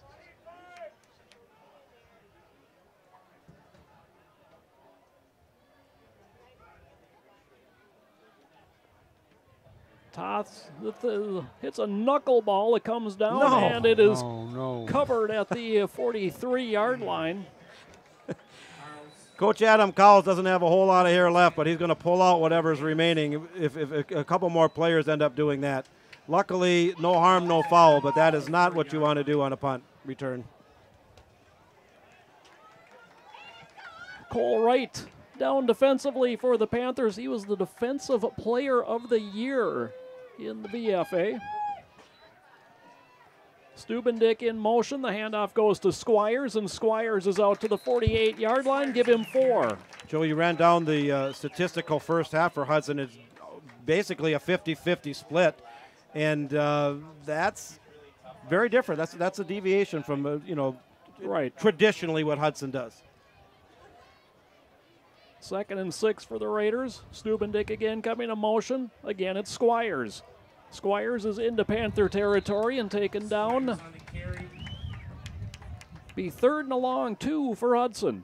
You can hear in our crowd mic there the wind, which has been howling all day long, continues to blow here as we're now in the 8 o'clock hour, just before 8:30.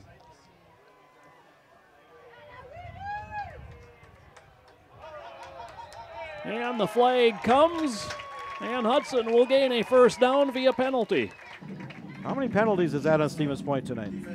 That is number 6. Yeah, they've had some penalty issues as well. You know, the wind is blowing so much you can't even understand the refs on the wireless mics.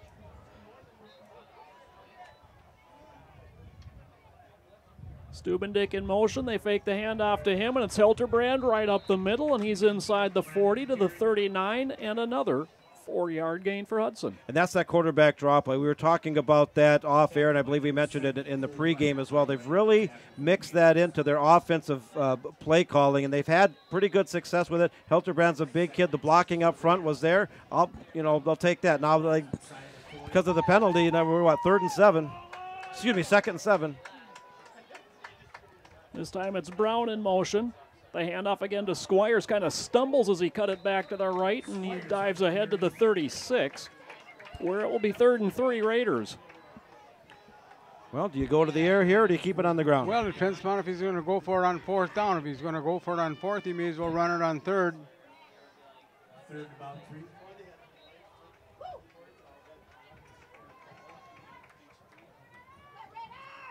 Stubendick in motion. They'll pitch it back to him on the option. He's got the first down and more. Stubendick is down to the 22-yard line, a gain of 14 and a Hudson first down. Max Stubendick continues to impress, whether he's at the split end, the slot receiver, whether he's rotating in, subbing out an injured Heiser Hilterbrand, or they're doing a pitch play to him out of the backfield. He's been a complete player all season long.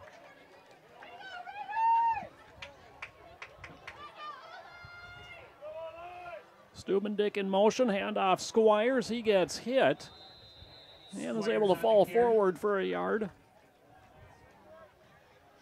And Squires has how many carries and yards so far? That is carry number 14 for 65 yards. Hard earned. Yes, tonight. it is. Yep.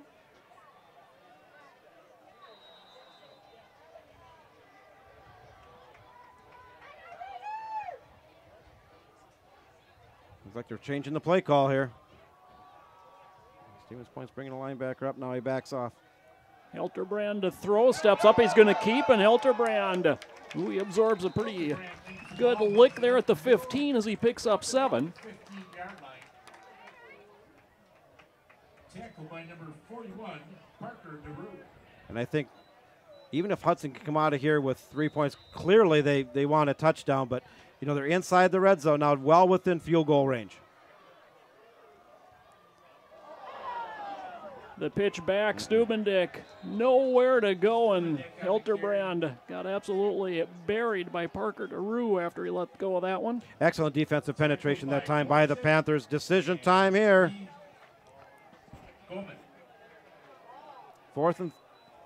They lost yardage on it. 4th and 12. Lost 5 on the play. 4th and 8.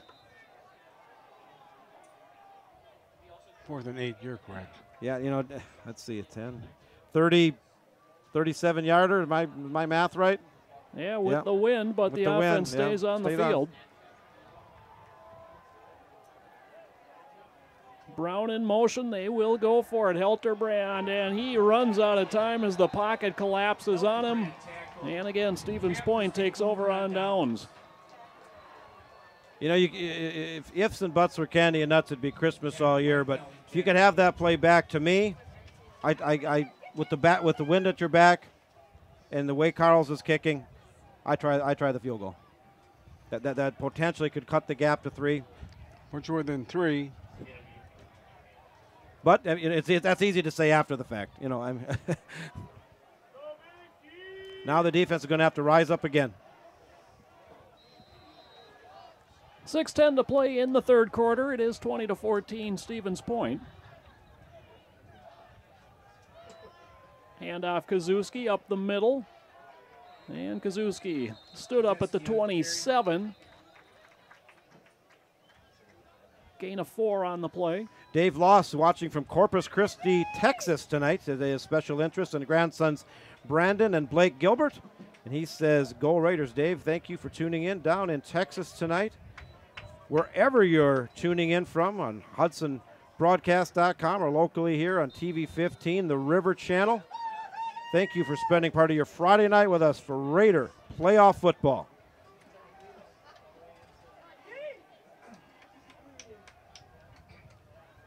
Handoff, Kazuski looking for a seam, finds one right up the middle across the 30.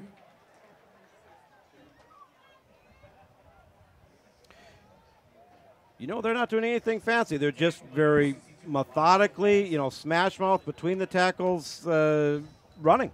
And it's working. They come right at you. And the chains move with that 6-yard pickup, 1st and 10. 4 point from their 33-yard line. Score updates continuing to come in. Kimberly all over Milwaukee Riverside, 35-0. The nation's longest active winning streak. Looks like it's going to go one more. Kazuski nowhere to go, and he is knocked down and finished off behind the line of scrimmage. A loss of 1 or 2 on the play. Boy, Hudson defensively really converged well that time. Blitz worked well. He, inside linebacker on the left side, blitzed that time, blitzed right into the play. Bon Carls came right up the middle. Cody Sika finished things off. And linebacker Cody Sika has had a phenomenal season. He's not real big, but Joe Dunford put it best. It's like he's a little Sherman tank.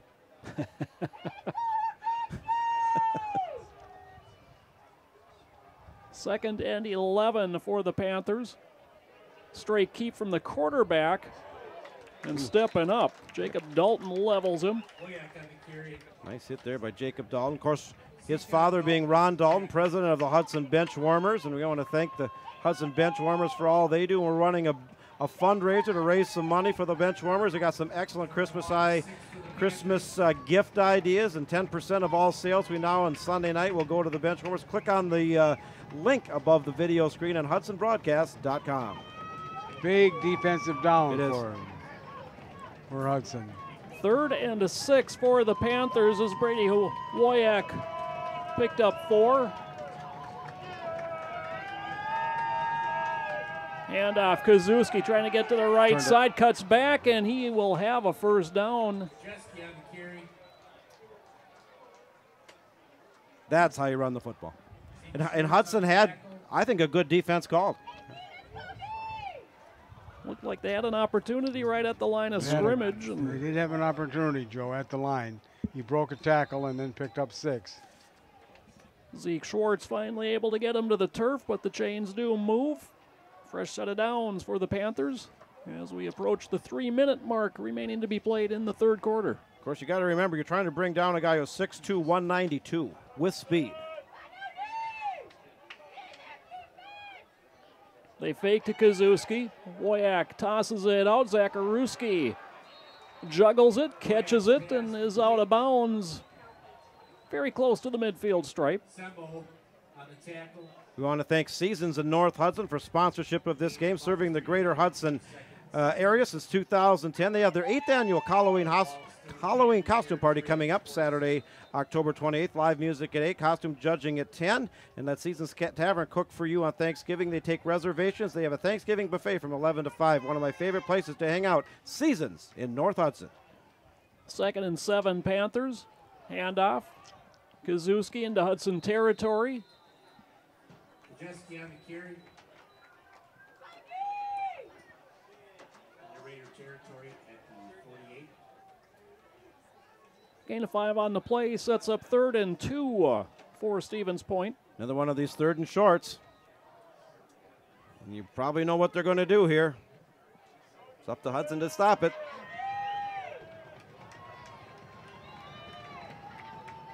Kazuski tries to bounce it out to the right, cuts back, gets hit. I don't think he got spin for it. It looks like he's short from here. Vic, you might be sitting right on that marker. Yeah, he's spun. All depends on the spot. And that is a first down. I hear some groans up here in the press box about the spot. And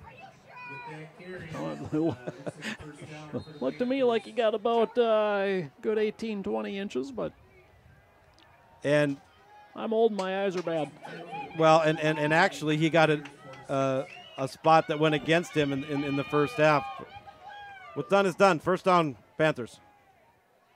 They fake to Kazuski. Woyak on the keep, and he is hit hard for a loss of 1. Jacob Dalton with the stop. Of course, that being Jacob Dalton, 6 foot, 180-pound junior coming up from his defensive back position. He filled hard, filled quick. Clock continuing to run. Stevens Point is this offense consumes lots and lots of time.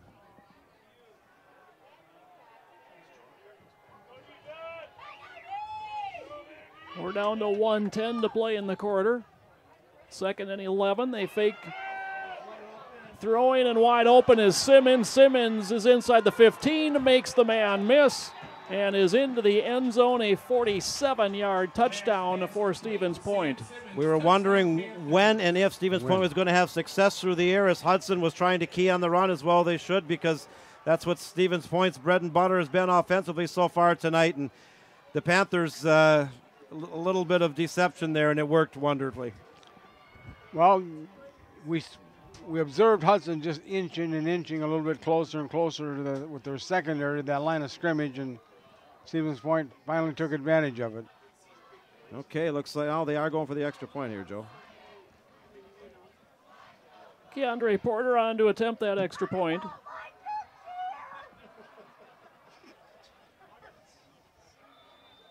And his kick is a good. We've got exactly 1 minute left to play in the third quarter. Your new score reads Stevens Point 27 and Hudson 14. I want to thank RJ's Meats for sponsorship of this Hudson Raider playoff broadcast. Since 1987, RJ's Meats has been synonymous with quality. With over 250 awards for their products, they've set a standard of excellence in the meat processing industry. Located on Cooley Road in Hudson, stop in and see their extensive selection of meats, dairy, home-baked bread, and also check out their 24-hour vending machine outside. Rick and Ann Reams, they've 30 years. They got the boys working in there, second generation, and they've literally won so many awards, they've ran out of room to put them on the wall. Over 250. Wow.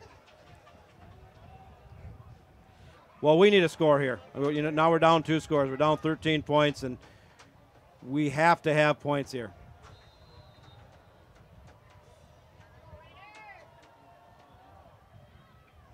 Short kick. Takes a live ball. funky hop. Picked up by Brown at the 20, and he'll get spun down right there as well. There to finish him off was Owen Zakarzuski. Want to say hello to Trayley, Charlie, and Derek Chase. It says, here we go, Blue. They're watching in from Lafayette, Indiana. Tonight, Dawn Driggs watching from Seal Beach, California, saying, go Raiders, love you, number 16, Aaron Lofgren. So happy I can watch. Thank you. Thank you, Dawn, for emailing in. If you're a Hudson Raider fan, the time is now, and it's starting to tick away.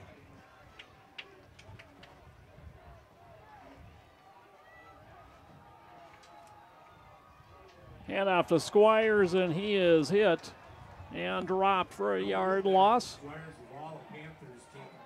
Parker DeRue knifing in to make the tackle. Of course, the Hudson Raiders have not beaten Stevens Point. Knocked out of the playoffs by them 4 times, including last year. Brown in motion. They swing it quickly out. Stubendick picks up a block, turns it up the sidelines. It gets bumped out at the 27-yard line, a gain of 7. Stubendick ran out of bounds at about the 30-yard line, 28. And the Hudson crowd has been quieted. 3rd and 3 Hudson. They swing it out to Stubendick near side. Cuts it back up the middle and leapfrogs his way out to the 37-yard line, a gain of 9, first down Raiders. Well, the Hudson's moved the ball tonight. They've just, they had the missed scoring opportunity early in the game in the first quarter. They elected to go for it on 4th and came up short, so they've had opportunity. They moved the ball. They got to strike pay dirt here. Brown in motion. They fake it to Squires, and it's Hilterbrand up the middle, and Hilterbrand is out to the 45. He picks up 8. That's going to be the last play of the 3rd quarter. Tackled by number 7, Alec Borchard. We are through 3 here at Raider Stadium. It is Stevens Point 27, Hudson 14. Well, if we can score on this drive, we certainly are still in the ballgame.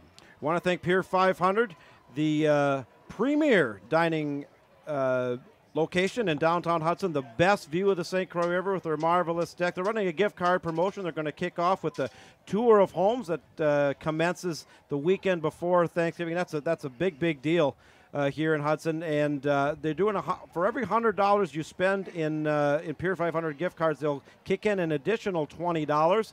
Of course, New Year's not that far away. Make your reservations for New Year's. Breakfast with Santa coming up in December. A Christmas Eve brunch. Reservations are encouraged. Reservations for large holiday parties coming up as well. And a phenomenal menu, a great environment, tremendous service. Pier 500, one of the places to go in downtown Hudson. Another one's the Seasons in North Hudson, serving Greater Hudson since 2010. They have the 8th annual Halloween costume party coming up Saturday, October 28th at Seasons in North Hudson. I would be remiss also the Cozy Corner, the bunch watching up there. Badgers versus Maryland tomorrow at 11. And phenomenal pizza, great environment up there. That's the place to go for sports. The Badger Band's going to be coming. The Cozy Corner, thank you for the sponsorship of Raider football. 2nd and 2, handoff Squires. And he is into Stevens Point territory, a gain of 6 and a first down for Hudson. You have to optimize each play here. Now we're in the 4th quarter. And Stevens Point, besides moving the ball very well offensively, they eat up a lot of clock when they get it. Brown in motion. They swing it out. Stubendick, his 8th reception of the night.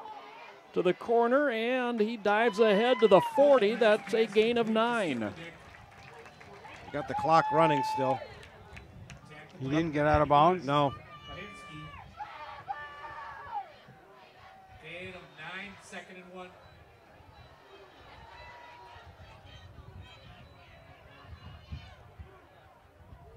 Brown in motion. Hilterbrand the keep and tripped up in the backfield. Loss of 1 brings up 3rd and 2. Well, that quarterback draw is worked all night, consistently getting 4, 5, and 6 yards and sometimes more, but Stevens Point was defended that one quite well. Yes, they did. Number 41, Parker Redu, really got a hand on him, got across the line.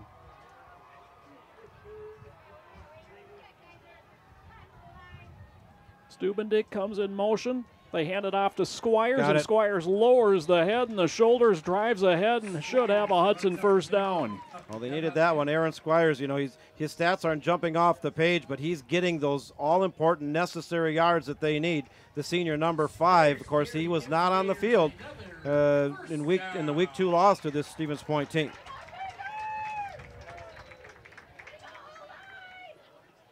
First and 10 from just inside the 39. 3 receivers left. Throwing that way on the slant. It's Stubendick, and Stubendick with another first down to the 28-yard line. Gain of 11. This Raider offense is moving the chains, getting close to the red zone. Randy Tattoo cheering on the Raiders from Mooresville, North Carolina tonight. Emailing in, Randy, thank you. Thank you all, everyone, wherever you're tuning in, whether it's on Channel 15, the River Channel, on HudsonBroadcast.com. If you're a Raider fan, it's crunch time. Straight keep for Hilterbrand. He's got some room up the middle. He's inside the 20 and down to the 19. That is a gain of 9. Just over 10 minutes to go here. Excellent drive. A nice mixture of running and passing. It's working effectively. We dip under 10 minutes to play in regulation. 2nd and 1, Hudson. Brown in motion. Again, it's Hilterbrand. He'll have a first down as he gets down to about the 16-yard line. Runs it up the gut to about the 16-yard line. With that carry, that is a Hudson Raider first down. Okay, and of course, in high school football, with the movement of the chains, it does stop the clock, which is definitely to your advantage when you're in a situation in Hudson trying to cut into a 13-point deficit here in the 4th quarter.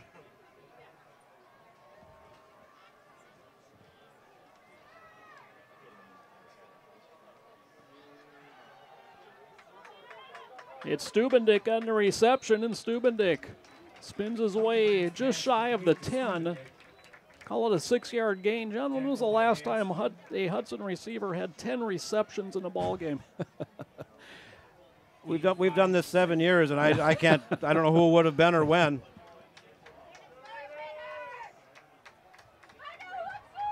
Second and 5. Hilterbrand to throw again, and Stubendick drops it. It'll be 3rd and 5. Pass falls incompleted, intended for Stubendick. 3rd down and 5. Got a text in from Tyler Ferret. He's got the game on the big screen tonight from Meridics. Great guy, and we worked with him for a long time. Wish him well out in Washington. There he goes. Off Squires, and he is in. Touchdown, Raiders! Number 5 is money inside the 10, like Paul Horning was 100 years ago. Seen him cross the goal line, and the Hudson Raiders are an extra point away from closing this lead to 6. He powered. He knew where that goal line was, John. He was not going to be denied. And they needed that one and got it. 11-yard run for Squires. Carl's to attempt the extra point for Hudson. Very important extra point here. High snap, Stubendick gets it down, and Carls knocks it through. 8:49 to play in the 4th. Stevens Point 27, Hudson 21. This is where your senior leadership on this defense really has to rise to the challenge, rise to the moment, embrace the moment. This is playoff football. You're down by 6, home field against a team that you have not been able to beat. This is where the big-time players have to make the big-time plays, whether it's Goodbow or Dalton or Sicka, whoever it is. They cannot let Stevens Point have one of these long, methodical 6 or 7 minute drives resulting in points where this one's over. It's 8:49 to go. The time is now.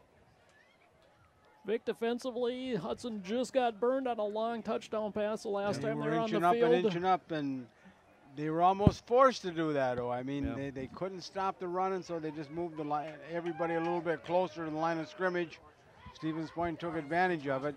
Everybody down at Cozy Corner and Seasons and Pier 500 tuning in. And I want to thank everybody, McDonald Insurance Agency, Big Guys Barbecue, among others. Thank you for sponsoring this broadcast of Hudson Raider football. Kickoff is a squib down and played by an up man at the 25. This is Desmond Schomer, and Schomer out to about the 38-yard line with the return. Big Guys Barbecue Roadhouse, world famous barbecued ribs featuring smoked St. Louis style ribs, brisket, and unforgettable candied bacon. Live music every Friday and Saturday night. That includes tonight. Large venue to host occasions of all sizes. And one of them coming up November 12th, the Hudson Raider football. I'm honored to be asked to MC that. Looking forward to it. Hopefully I won't make too much of a fool of myself, and maybe we can be celebrating a come-from-behind playoff victory. We'll see. We have to stop them here. Am I allowed to throw things at you as you're emceeing that Please one? do. Candy. Try to throw it in my mouth. Hand off. Okay. That was Hammerski. That's number 10 on that carry. Take a look at this defense, John. Last time we just showed one deep safety. We'll see what if Hudson comes back and shows that kind of defense again. Well, that's just it. You know, because you got burned one time on the, I mean, how much do you adjust? Yeah, it's a chess match back and forth, Oh, you know. definitely. Kazuski on the sideline is Trent Hammerski, who's had quite a night defensively, is the tailback here for Stevens Point. They fake to him. Woyak rolling right, gets to the corner, and he is going to go down the He showed some sideline good speed. into Hudson territory with a first down run on a gain of 10. Well, a la what Kaiser Helterbrand's been doing it, and rolled out, and all the targets were covered and shot down the sideline for a first down. They loaded up over here on the left side, John, and he took it down, kept it himself around the right side. This is Tim and Sue Peterson. Thanks again for your Raider football broadcast. Jacob Dalton's grandparents watching in Klamath Falls, Oregon, over 2,000 miles away, and your broadcast is the next best thing to being there. It's also nice to hear about the good job the bench warmers do, and that's our son Ron, as part of it, is doing. Ron Dalton and a number of others doing a great job for the bench warmers. Tim and Sue, thank you for tuning in tonight. Kazuski stays on the sideline as Hammerski takes the handoff, and he squirts off the right side and down the sideline. And Trent Hammerski has his second touchdown of the night, a 47-yard touchdown run. And that's what Hudson was trying at all costs to avoid. Close the gap to within 6. And the Panthers have increased it back to 12. Now, who was that? We're getting some. That was number 10, Trent Hammerski. Yeah, on that Hammerski. It touchdown wasn't, yeah. run. Showed speed. Well, going to have to come right back. Keandre Porter to attempt the point after. And his kick is good. 7:42 left to play. It is now 34-21, Stevens Point. I want to thank the McDonald Insurance Agency. McDonald Insurance Agency, serving Hudson since 1977. That's 40 years. Owned by Brandon and Beth McDonald. Raider alumni, class of 1994, and the parents of Cade McDonald, number 73, a sophomore. Full-service, locally owned agency providing home, auto, business, and life insurance, representing over 20 companies. I want to thank all of our sponsors tonight. McDonald Insurance Agency, Seasons in North Hudson, The Cozy Corner, Big Guys Barbecue Roadhouse, Ethos Performance, RJ's Meats, and Pier 500. Well, we closed the gap, and Stevens Point opened it back up.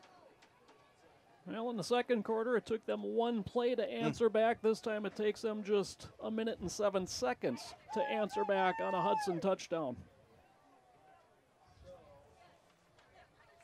Well, we got to score and score quickly. Still 7:42 to go. 3 timeout. Hudson still employing 3 timeouts here. We need a big time kickoff return. You need a good kickoff return and a quick score.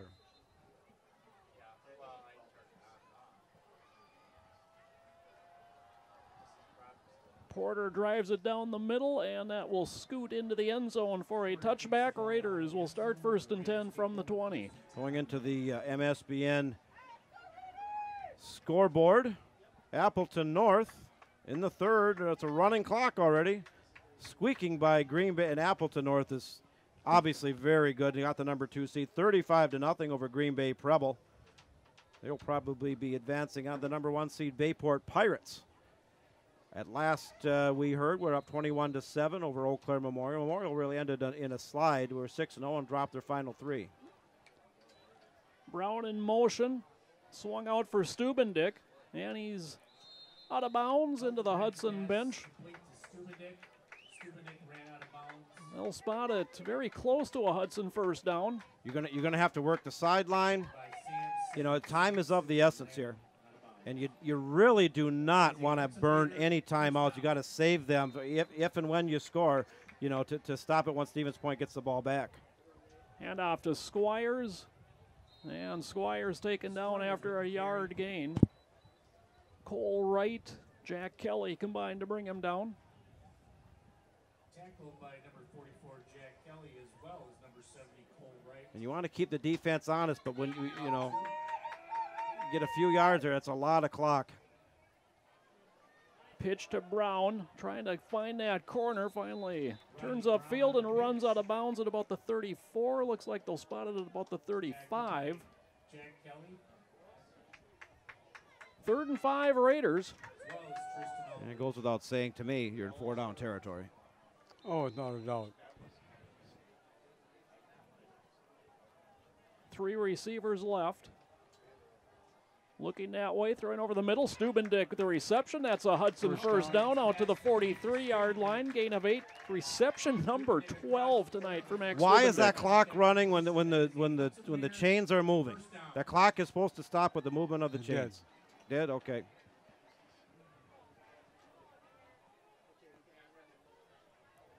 Hilterbrand kind of stumbles, and that threw the timing of that play off, and he's taken down after a yard gain.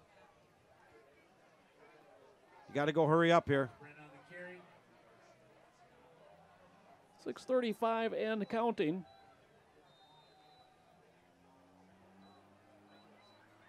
Brown in motion.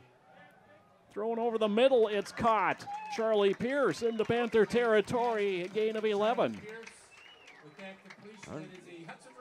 You know, the Raiders got an efficient drive going here, primarily through having success through the air. They're quick back up to the line. Brown again in motion. That is nearly intercepted on a pass. That intended for Riley Brown. Is right. That would have ended the game. Ended the game. I believe that was Evan Thomas nearly stepping in front of that one. 2nd and 10 for Hudson.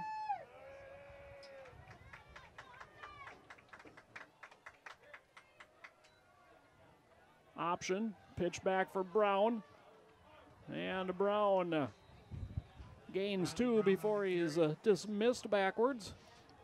3rd and 8 for Hudson. And at this juncture, if you're going to run those option plays, you have to get out of bounds.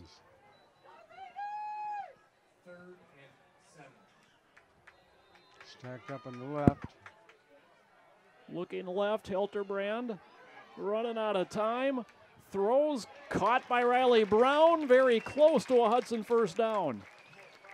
Hilterbrand's pass complete to Riley Brown with that completion. Lisa, Bill Z emailing in, so thankful for your broadcast. Love watching from my couch, saying go Raiders. Lisa, thank you for the nice email. And with every other Hudson Raider fan tuning in tonight, well, potentially 5:36 left in their 2017 season. What a great season it's been, 7-2. Sole possession of second place in the Big Rivers Conference and trying to extend their season with a level 1 game here against Stevens Point.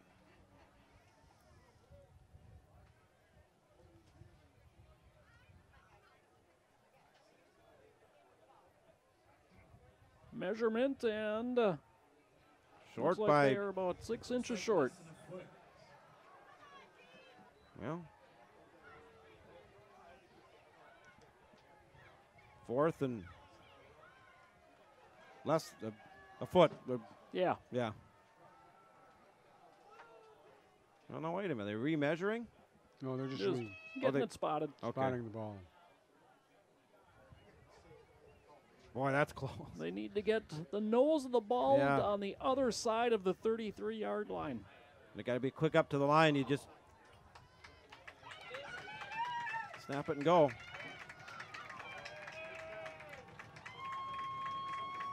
Waiting for the chains to get reset on the far sideline. They'll work out of the shotgun. Now Hilterbrand goes up. He's got it. Quarterback He's got keep, it. and the gain of a yard will move the chains. Hudson maintains possession and maintains what hope they have. Didn't need much. They got all they needed plus a little bit more. And I think for them to have a chance, they have to score here within the next 2 minutes. Yes, they do. They got to score quick. Hilterbrand wants to throw deep down Got the him, middle. got him, got him, he's got It's him. Charlie Pierce, touchdown, Hudson. That's exactly what the doctor ordered. Yes, it is. Beautiful Now throw. you got to stop him. Beautiful throw. 32-yard touchdown reception for Charlie Pierce. Hudson back within 7. The junior.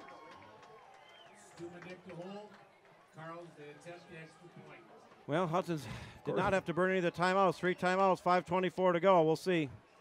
Of course, this is shaping up just like Yeah. Stevens Point, their game last week Yep. against Fond du Lac. That they had to win to get in, and did. Carl's kick is good. 5:24 to play in the 4th. It's now 34-27. Dad, defensively, what do you do? Hudson. I think you've got to sell out. You know, if they beat you with a deep pass, they beat you. But you know, you can't give up a 4 or 5 minute drive either, Nope. because the game's over. So at some point you gotta have to sell out and bring everybody up close to the line and take your chances. This is where the seniors have to shine. Cole Goodbow in particular, he's been doing it all season And long. Those 2 inside linebackers, they've got to come. Reynolds, Sika. You know, and the defensive backs can't fall asleep either. Here we go. We anticipated a close, exciting game, and we got it just that. The Hudson Raiders have not been able to beat Stevens Point during Adam Cole's tenure in 5 tries, and 4 of them have come in the playoffs. This is their opportunity right now. Ben Carl sets it on the tee.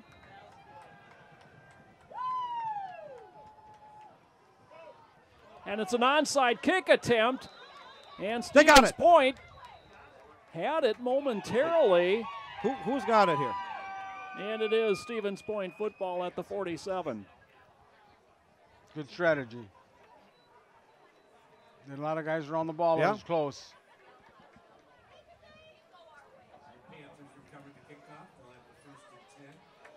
Okay, it is up to the Hudson defense to leave the window of opportunity open for the offense. Colton Kazuski was on the sideline for the last drive, yeah. and he will start on the sideline for this drive as well. Okay. Of course, it didn't slow Stevens Point down on the last drive. Trent Hammerski takes the handoff, a little delay, busts it out to the right side. My gosh, he's gone again. Whew, my oh my. 53-yard touchdown run. He's got 100 yards worth of touchdowns on the last 2 carries. Wow. What do you do? Right over tackle. What do you do? Throw outside. And for the 3rd time, it is a quick answer by Stevens Point to a Hudson touchdown.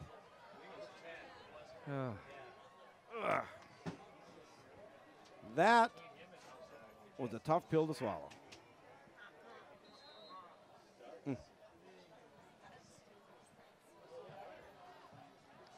It has been a roller coaster of emotions here tonight. It has, and multiple times.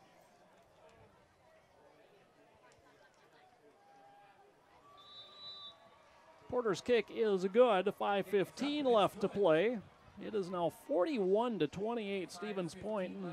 Wasn't last year's final 41-27 or something Well, in this vicinity? it was similar in a lot of ways. I mean, Hudson had closed the gap, and Stevens Point, was breaking off runs and having time-consuming drives. And, defensively, when Hudson had to have the stops, they just were not able to do it.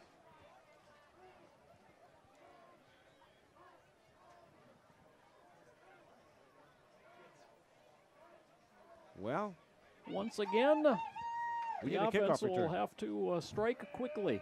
Very quickly, and it's even tougher now. What year is that running back that just scored those last 2 long ones? He is a senior. He is a senior.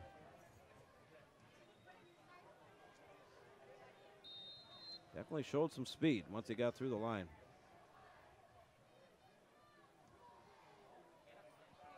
End over end kick. This is going to be Riley Brown from his 9. Brown out across the 25 to the 27.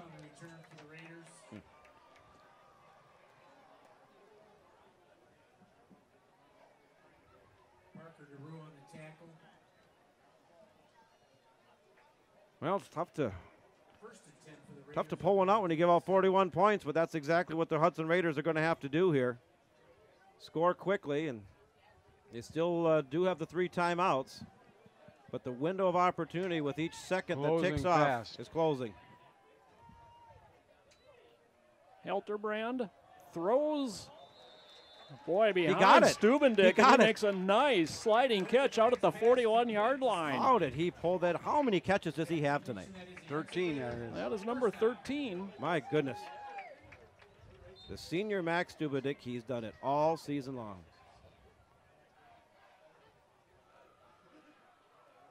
Helterbrand 19 for 25 throwing it. Swings this one back. Stubendick. As a flag comes in, Stubendick out of bounds after a gain of 4. That's a hold on Hudson.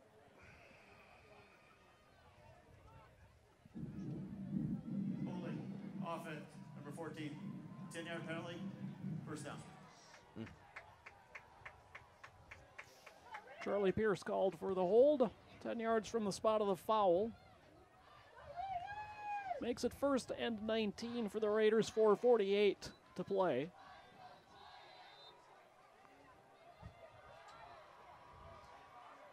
Helterbrand rolling now, just running. Hit as he throws. And the pass incomplete.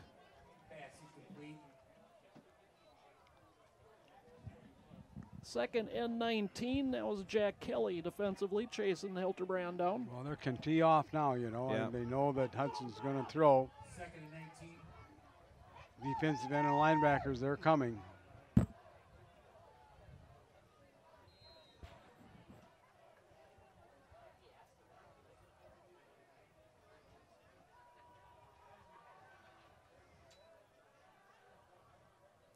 Dumped over the middle, in and out of the hands of Stubendick. And 3rd and 19 for Hudson.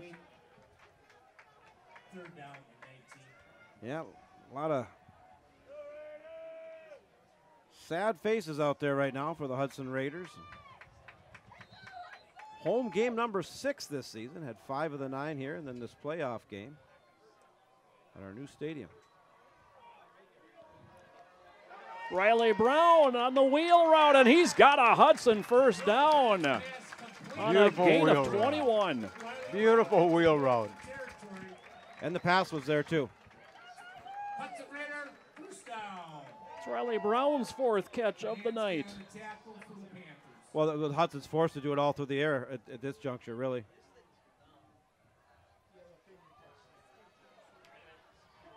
Helterbrand is caught from behind and taken down by Alec Borchard. Hildebrand taken down Loss of for 7. loss. Not only are you losing yards, you're losing lots of time. 4 defensive men were around the quarterback when he went down. Orchard on the tackle. We dip under 4 minutes to play. 2nd and 17. They That's screen. Where's the flag? Squires got tripped looking for the flag. How could you miss that call? It'll be 3rd and 17. Behind the line of scrimmage.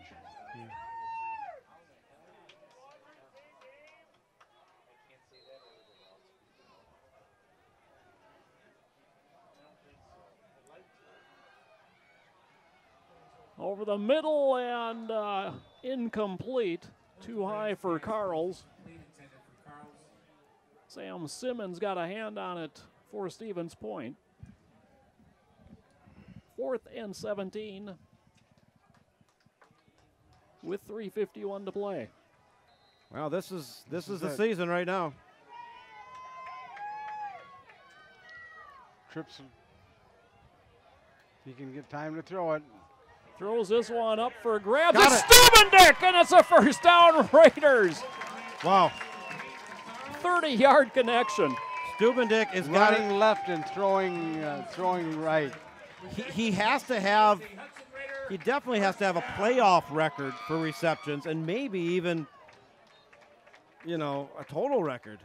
14 receptions for Max Stubendick. Completion number 21 for Hilterbrand. There's 22. The 15th. No, this one's Ben Carls. Gain of 7 on that play. Hildebrand just amazed me. He's rolling left and throws it that deep. And he's been doing it all year. His arm strength is incredible, and he just gets better every game. Turn around. Stubendick in and out of his hands. Would have been a first down, and instead it'll be 3rd and 3. Did stop the clock. Was that Riley Brown? Number 11. Yeah, yep. 2 ones on that jersey yeah, instead right. instead of just 1. Brown in motion, they hand it off. Squires, he's got a first down. He takes it down close to the 10-yard line. They get to the line. Clock stopped They with still got 3:07. life with an onside kick. They score here. They still got life. They need to score. Again, it's Squires up the middle. in there. Squires is in. He's in. Touchdown, Raiders. A 10-yard run. The trouble is the defense has to hold it. 3 minutes. You got 3 timeouts. They convert a 4th and 17, and 4 plays later, they're in the end zone. I mean, they are not one to go quietly into the night by any means with the Stevens Point onslaught in the second half here. And looks like the Bayport Pirates, Eau Claire Memorial gave them a better game. I thought 35-21. Looks like the number 1 seed is going to move on. 35-21, that is a good game for Eau Claire. Carl's the kick number 1 seed. is good. Here we go. 2:58 to play. 41-35, Stevens Point. Nina 27-7 over Wisconsin Rapids. Looks like the number 3 Nina Rockets are going to move on with a win over Wisconsin Rapids. Well, Joey's going to onside kick. He's going to kick her down. Use his timeouts. Well, This one, I think, gets squibbed down the middle someplace and use up those timeouts. Try to get the ball back. yeah, you go back to that block punt. Yes. I mean, the runs have been what they've been and whatnot, but was that block punt. Here it is.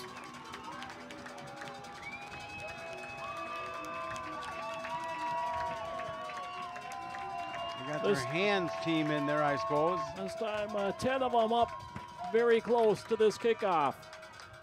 And again, it's the onside. They got it! They got it! They got it! Oh, Hudson should have had They it. should have had it.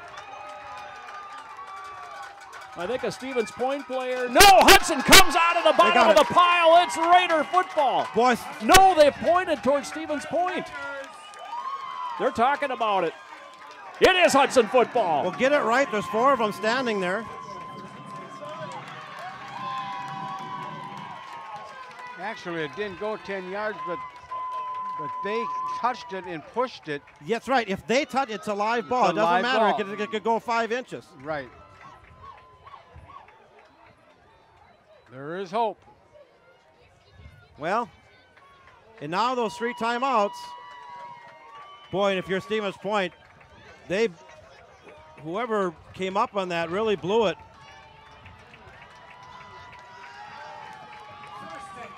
Well, we have life unexpectedly. Yogi Berra once said, it ain't over till it's over. He was talking about baseball, but it's true here. 57 yards away. You don't try to go for it all at once. I like the play call there. Squires on the handoff, gains 2. Plenty of time. You got 3 timeouts. 3 timeouts. Clock stops with the movement of chains. You work the sideline. You're in no huddle, so you're in good shape. Squires over 100 yards rushing. Hilterbrand to throw on the slant. It's Carls, and Ben Carls takes it down to the 39-yard line. Clock stops until the chains reset.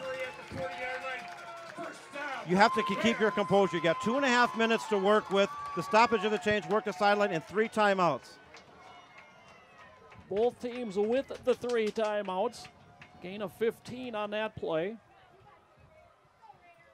I like the play call. I like it. I like the play call. And Squires picks up 6. 23 carries now for Aaron Squires tonight.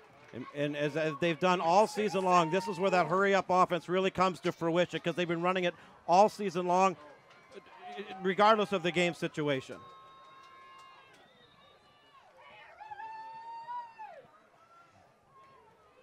Letting a lot of time go here. Hilterbrand keeps trying to bounce out, trying to find some room. Back the other way. And he's going to run out of bounds after he picks up a couple. Stops the clock with 1:41 and sets up 3rd and 2. A lot of time. Yeah. Now they've got to get the first down. They still haven't used their timeouts yet. No. I don't know. To me, you got to get a first down. That goes without saying. To me, you go Aaron Squires here. Brown in motion. No, he's got it. Brand up the middle. He got tripped up, but he's inside the 30. He picked up 3. Clock stops while they move the chains. This place, which was a morgue 10 minutes ago, is on fire right now. Minute 36. Brown in motion. They swing it out to Stubendick. Stubendick picks up about 3, maybe 4. Clock continuing to run, a minute 25. No, still no timeouts. Nope. Okay, the clock continuing to run here.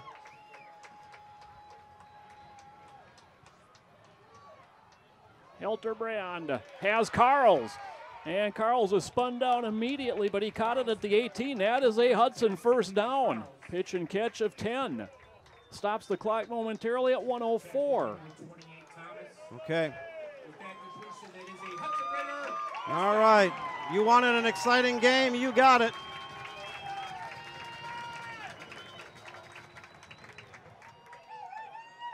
Handoff Squires, and he just backs his way down to the 15-yard line. A gain of 3, and now a timeout. The first. Stops the clock with 53.6. Okay, we're going to stop and catch our breath and reward our sponsors that are bringing you this exciting Level 1 Hudson Raider football game. McDonald Insurance Agency, Seasons in North Hudson, the Cozy Corner, Big Guys, Barbecue Roadhouse, Ethos Performance, RJ's Meats, and Pier 500. I also have the Hudson Bench Warmers, a fundraiser. Click on the link above the video screen tonight. And some gift ideas. 10% will go to the Hudson Bench Warmers between now and orders taken between now and Sunday. We got to go to the MSBN email box. I don't know if everybody's glued to the no time to email in. And I like the timeout. Still got 2 more to go. 53.6 seconds. Not a lot of time. And the context of this game is such that the Stevens Point team is the team that Hudson has just not yet been able to beat. You know, they overcame Appleton North and Heartland Arrowhead, and they've beaten Menominee, and they've beaten Rice Lake, and Green Bay Preble, and Bayport. But Stevens Point is the missing piece of the puzzle. Let's see if that puzzle can get put together right now. 2nd and 7 Raiders. Ball at the point, 15-yard line. Brown in motion. Trips left. Trips left. Hilterbrand Wide runs open it in the up the middle. And he is dumped inside the 10. Time. Gain of 5. Clock continuing to run. It's 3rd and a yard. Losing 3rd a and lot a of long time. one. Losing a lot of time. Should have called a time. 35 seconds as Brown goes in motion. Swung Wide out, open. Stubendick. Makes one miss. Now He's down time, to the time. 5-yard No. line. 28.7 seconds remain. They'll spot it at the 6, 1st and goal Raiders. 2 timeouts remaining, 28.7 to go. The clock starts Run- up running. again. Still got 2 timeouts left. This place is electric right now. Handoff, He's got it. Stubendick. He's inside the 5, down to about the 3. time. Timeout number 2 taken by Hudson with 16.5 seconds left. Oh, my goodness. Whew. John, this is the Appleton North game. This from is about the 5 Appleton years North ago, game all over. from 4 years ago, 2013. Oh, my goodness. Well, they are on the 3? 2nd and goal from the 3. It's still One timeout left. Still 1 timeout left. 1 timeout. A lot of time got lost to play before that one. Right, the play before.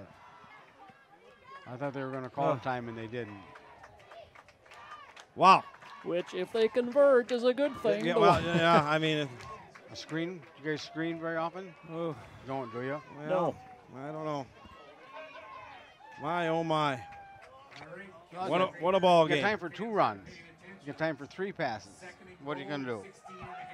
Well, Aaron money all season long, or Aaron Squires has been money all season long, but I don't know. They're going to be keying on him.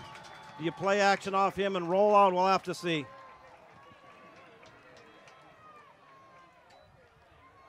Quick Got it. slant. Stubendick, touchdown, Raiders!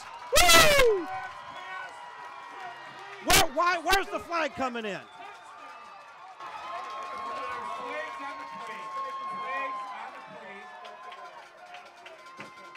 Where is the flag coming in?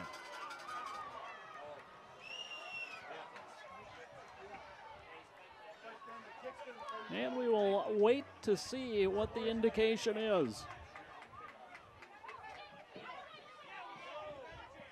Oh my goodness, this place is on fire. Who would have thunk it? What is this? Touchdown. After the play, unsportsmanlike conduct. Offense. Dang. Number 1 for spiking the That's football. huge. That's huge because the extra point, Spike the ball. what excessive celebration? I didn't see it. I thought I heard you say spike the Yep, ball. the spiking Spike the the ball ball? is apparently unsportsmanlike conduct. I've only seen it 5,000 times. And this extra point attempt is now a 35 35-yard attempt. Stevens Point takes a timeout. You can't spike the football after a touchdown. Not in high school. Not in the WIAA. What are you supposed to do? Put it on the, lay it down on the. Okay. Don't like that call, but rule's a rule. It changes the whole dynamic of this extra point. Well, your kicker's got a good leg. We got cars stopped out on Vine Street watching. Stubendick's 2nd touchdown of the night. 2nd touchdown pass for Hilterbrand. How many catches for Stubendick? 16? That is number 16 Wow. for him. Those are old AFL numbers. 37 pass attempts from Kaiser Hilterbrand. Here it is. Throwing one from Stubendick. I wonder if Stevens Point going to try to ice him. I don't know they can call 2 timeouts in a row either. Carls from 35. The kick is not Block. going to be good. Somebody got a hand on it, and we are tied at 41. Because of it, I'm sorry. I don't agree with that call at all. That penalty. 14.4 seconds. 2 timeouts We're for going to Stevens overtime, Point. I think. 1 for Hudson.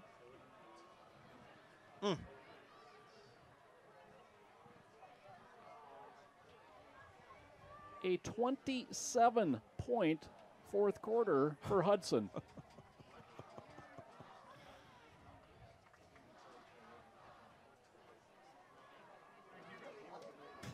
Well, if you don't like high school football, I don't know why you're watching Oh, this my one. goodness. This is as good as it Wow. gets. If this doesn't convert you, I don't know what's going to. Well, Hudson was giving up for dead, quite frankly. You know, they'd answer. Stevens Point had the 2 long runs, and you know, the onside kick, which was huge, but you had to do something with it. They did. Excellent clock management down the stretch and punched it in, only to you know, the extra point, which was a chip shot, gets backed up because of a call. With just over 5 minutes to play, Hudson was down 41-28. They kick it down the middle of the field. It's picked up. Zakarzuski is hit immediately at the 39-yard line. 10.2 seconds left. Okay, about a 4 or 5 deep safety look. There was a late call like that really went against Menominee a number of years ago, and I think it was 2011 against Wanakee. Very similar situation. Touchdown late in the game, got whistled on a call like that, and ended up losing by a point. The safeties are off the line of scrimmage by 30 yards. And there's 3 of them.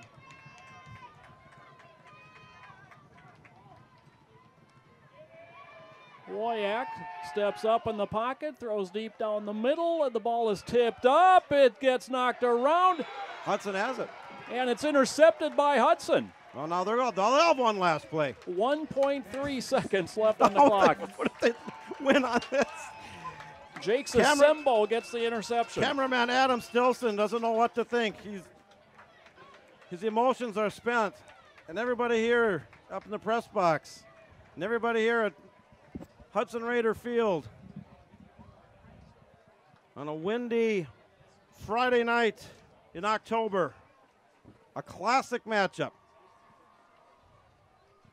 Looks like we're going to overtime. Well, we'll see.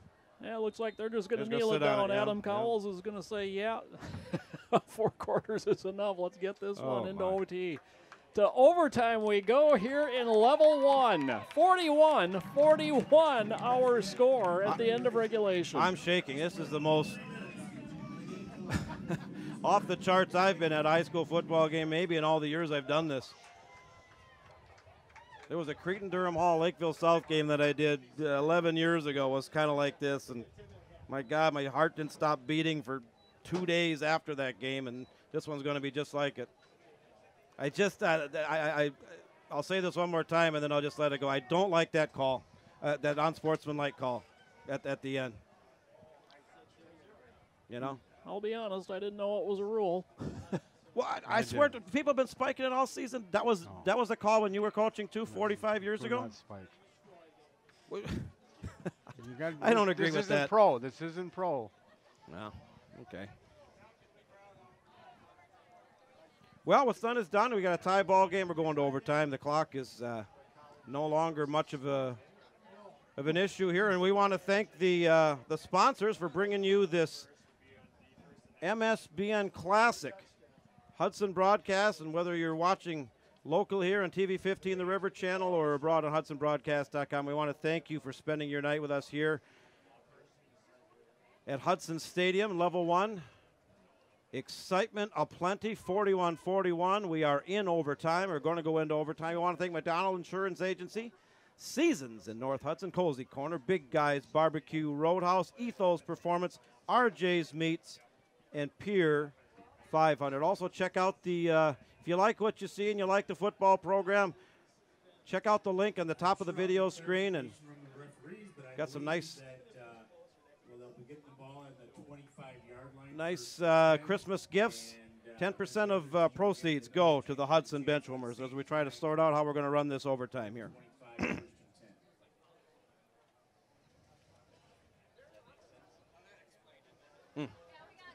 Well, I believe They get it at what's the been 25. expended, then that is.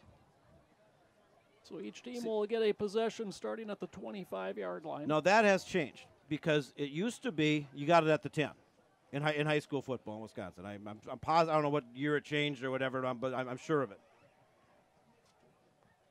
And I don't know if Well, you want to go on defense first. If high school has ever been the sudden death scenario that the NFL had for so many years.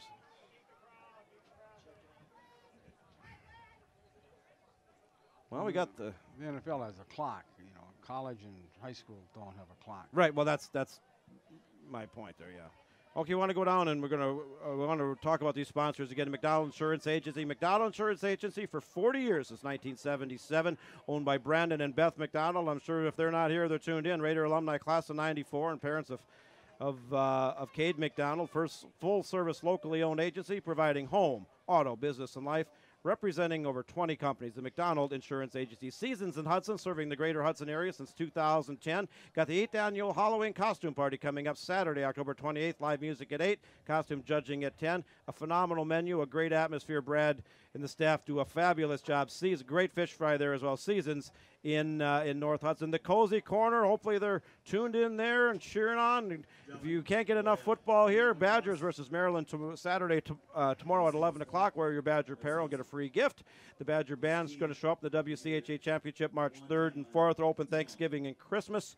Check out their pizzas and various specials there. Check out the great selection of sports memorabilia. The Cozy Corner, a sponsor of Hudson Raider broadcast. Big Guys Barbecue Roadhouse, world famous barbecue featuring smoked St. Louis style ribs. That sounds real good right now. I never did eat anything today. Brisket and unforgettable candied bacon. Live music every Friday and Saturday. The band's probably kicking off right now. A large venue. The Hudson Raider banquet will be there November 12th. Although Ethos Performance, want to thank Nate Bryan and Dan Teese for coming in, talking about Ethos Performance with us at halftime. Also, RJ's Meats since 1987. RJ's Meats has been synonymous with quality. 250-plus awards for their products. Check out the vending machine. And Rick and Ann Reams, always a supporter of Hudson Raider broadcast, dating back quite a few years. And Pier 500 got the $100 gift card promotion. For every $100 purchase, $20 additional will be given to you. Christmas Eve brunch, Pier 500, the best view of the river, the St. Croix River in downtown Hudson. Andy Cronin and the staff down there will treat you well. Stop in to Pier 500. Well, I'm not sure exactly what that announcement was. I don't think we were going to hear it over the wind to begin with. The teams will work with the wind at their back here in overtime. And Jim emailed in, if he spiked the ball in the end zone, it is a penalty. Just doesn't hope it doesn't cost Hudson the game. He needs to know better, and that was coming in from. If they score a touchdown, then the Hudson Raiders will have to score a touchdown and equal that. And just going through the rules of overtime, and they've basically adopted the same rules that college has, and that did change because it was at high school where you got it at the 10.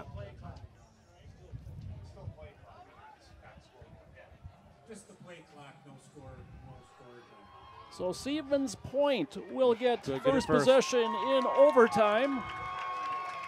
And it's not a four-play thing. It is an offensive drive that begins at the 25. Correct. Hammerski off the right side. Hammerski. Boy, they can't stop him. Picks up 11, so it'll be first down from the Hudson 13-yard line. He runs right off the tail of the tackle. What a phenomenal second half he has had. And again, no Colton Kazuski here the last 3 series for Stevens Point. He's standing on the sideline, moving around, so I don't know what the issue is with him. Yeah. But he had a huge first half for the Panthers. And a huge 2 games against Hudson prior to this.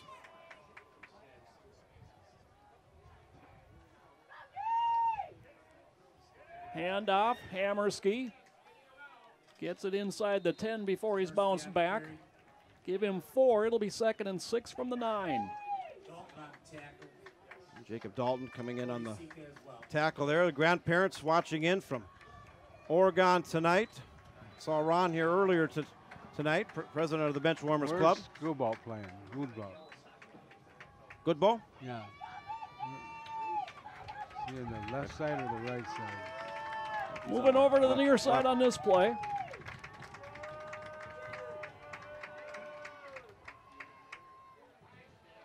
Handoff, trying to get to that corner. Diving out, no indication. Hammerski will be marked out at the 1, 1st and goal, Stevens Point. And now they got 4 cracks from the 1. Need a fumble. Carry, first down, ball's at about the 1-yard line. Well, in 3 plays, Trent Hammerski has carried the Panthers 24 24 yards. yeah.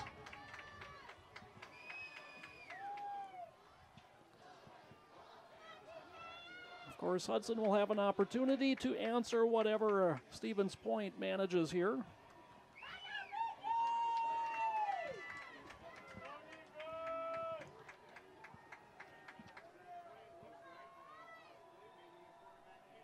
Handoff, Hammerski to the goal line. He's knocked down a short. It'll be 2nd and goal from just inside the 1. You got to wonder if they just call the same play again. But the Hudson defense threw up the stone wall that time, and he got nothing. Score updates coming in. St. Croix Central advances with a 48-26 win. Duran, in a high-scoring affair, knocks off Cumberland 54-34. Bayport is now a final 42-14 over Eau Claire Memorial. Rice Lake gets by Merrill 35-7. 2nd and goal, handoff, Hammerski off the left side. He's in. Touchdown, Panthers. What number is Hammerski? Touchdown, Panthers. Good drive that time by the Panthers. They just 10. kept it doing what they've been doing all night. His 3rd touchdown of the evening. Gives the Panthers a 47-41 advantage here. Well, to score back. Here we go. Well, now the question is this. Does Stevens Point go for the 2? Oh, they're kicking. They're going for the 1. Going for the 1. They'll make Adam Cowles perhaps have to make that Yeah, decision. well, yeah. And there's a point where you have to go for the 2. Porter's kick is a good, so Hudson needs a touchdown and at least 1 to keep this one going. 48-41, Hudson will get possession from the 25. Yeah, you know, and you can get 2 first downs. And you obviously you have to score. You know, to tie it, and then the decision, if you do tie it, is to you go for the extra point. On the 3rd overtime, I'm trying to remember what the rule is. I think it's the 3rd. 3rd overtime, you got to try to prevent. That's the college rule. Yeah.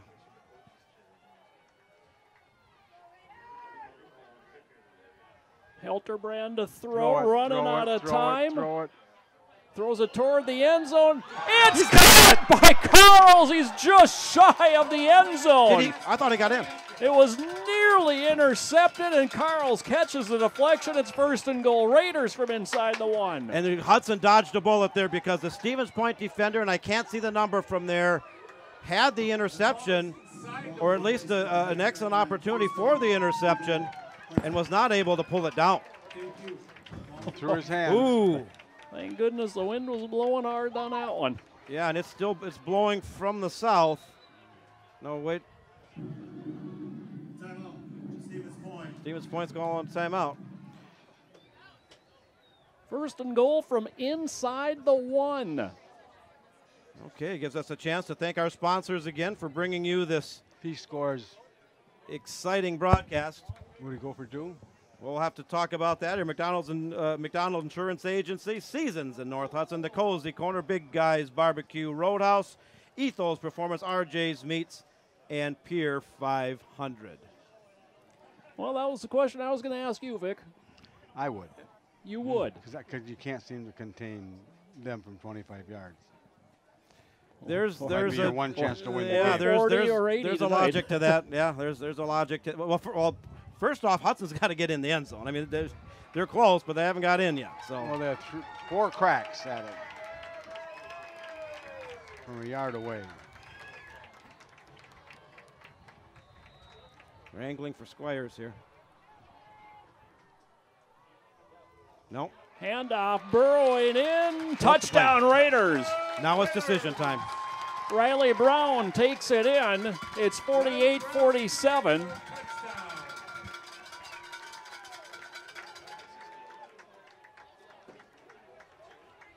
Oh, my. Adam Cowles looks as though he wants to go for the 2. He wants to end it right here, right now. Oh boy. Timeout. Timeout. Hudson. Absolutely. The season's on the line. You got to really talk about this, think about this, plan for this. Both teams have Oh, scored my. 7 touchdowns tonight. Well, yeah, we got 89. We got 95. What did we have in Rice Lake? That was, That was 112. 112. So we're below that, but and this was a 20 to 13 game and a half. So Yeah. or 20 to 13. So okay, the season is on the line, literally. Yes, it is. You don't get 2 cracks, you just get 1. All right, here it is. Hudson for the win.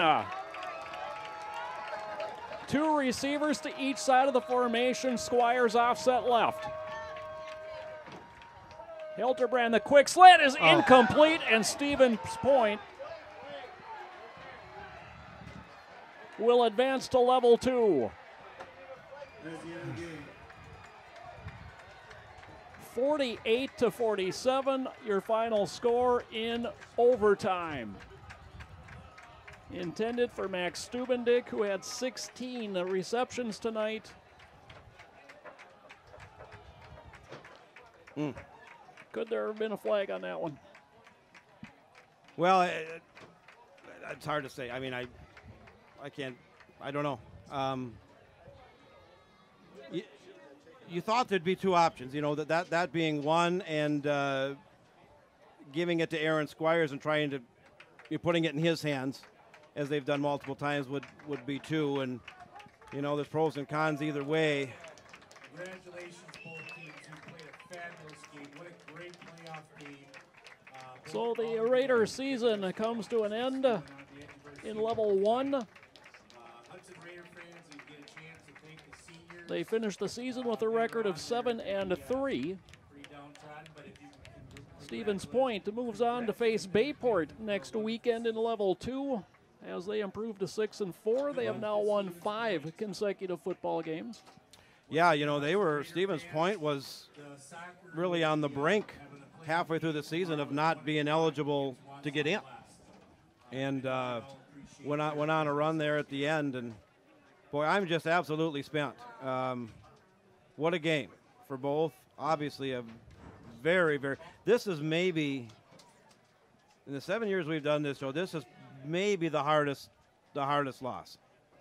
I mean, in terms of it's so close. I mean, the Arrowhead losses in the semis were tough, but the excitement of this game on a scale of 1 to 10, particularly in the second half, is about 30. I mean, and Hudson made a tremendous comeback. And they were able to get the onside kick and unfortunately missed the extra point at the tail end, which forced the overtime. And I agree with going for 2, though. I do. Yeah. I mean, it's easy to say, no, And Vic, I do too. I do. Okay. I think it was a good call. The thought process behind it, in your opinion, is what? My thought process, we did seem to be able to contain them drive after drive. They line up on the 25-yard line. I think Coach must have felt that his chance to win the game was to do a 2-point conversion. I think it was a good call. Yep. Unfortunately, it does not work out, as the Raiders season has come to a close, 48 to 47. Stevens Point moving on, and Adam Cowell's 0 for 6 against the Panthers in his career here in Hudson. Yeah, it's tough, and particularly to come back that far. 14 with, down. With 4 minutes to go or whatever, roughly, the game's over because Hudson would close the gap, but then Stevens Point would score right back. And, the onside kick opened the window of opportunity, and they jumped through it. And, shoot.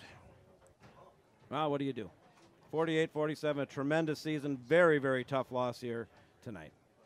Very tough. Well, Joe and John, thank you. It was a pleasure to work with you again. And this is the first time you've come on board that Hudson's lost. I've been a good luck. You have. Thank you. Thank you. Vic Wecken joining us. And always a pleasure to have the insight of Mr. Wecken join us in the booth. And John, what an emotional roller coaster this game turned out to be. And it's hard to believe that it's over. It is. It seems like just yesterday we started the season in a long road trip down to Kenosha.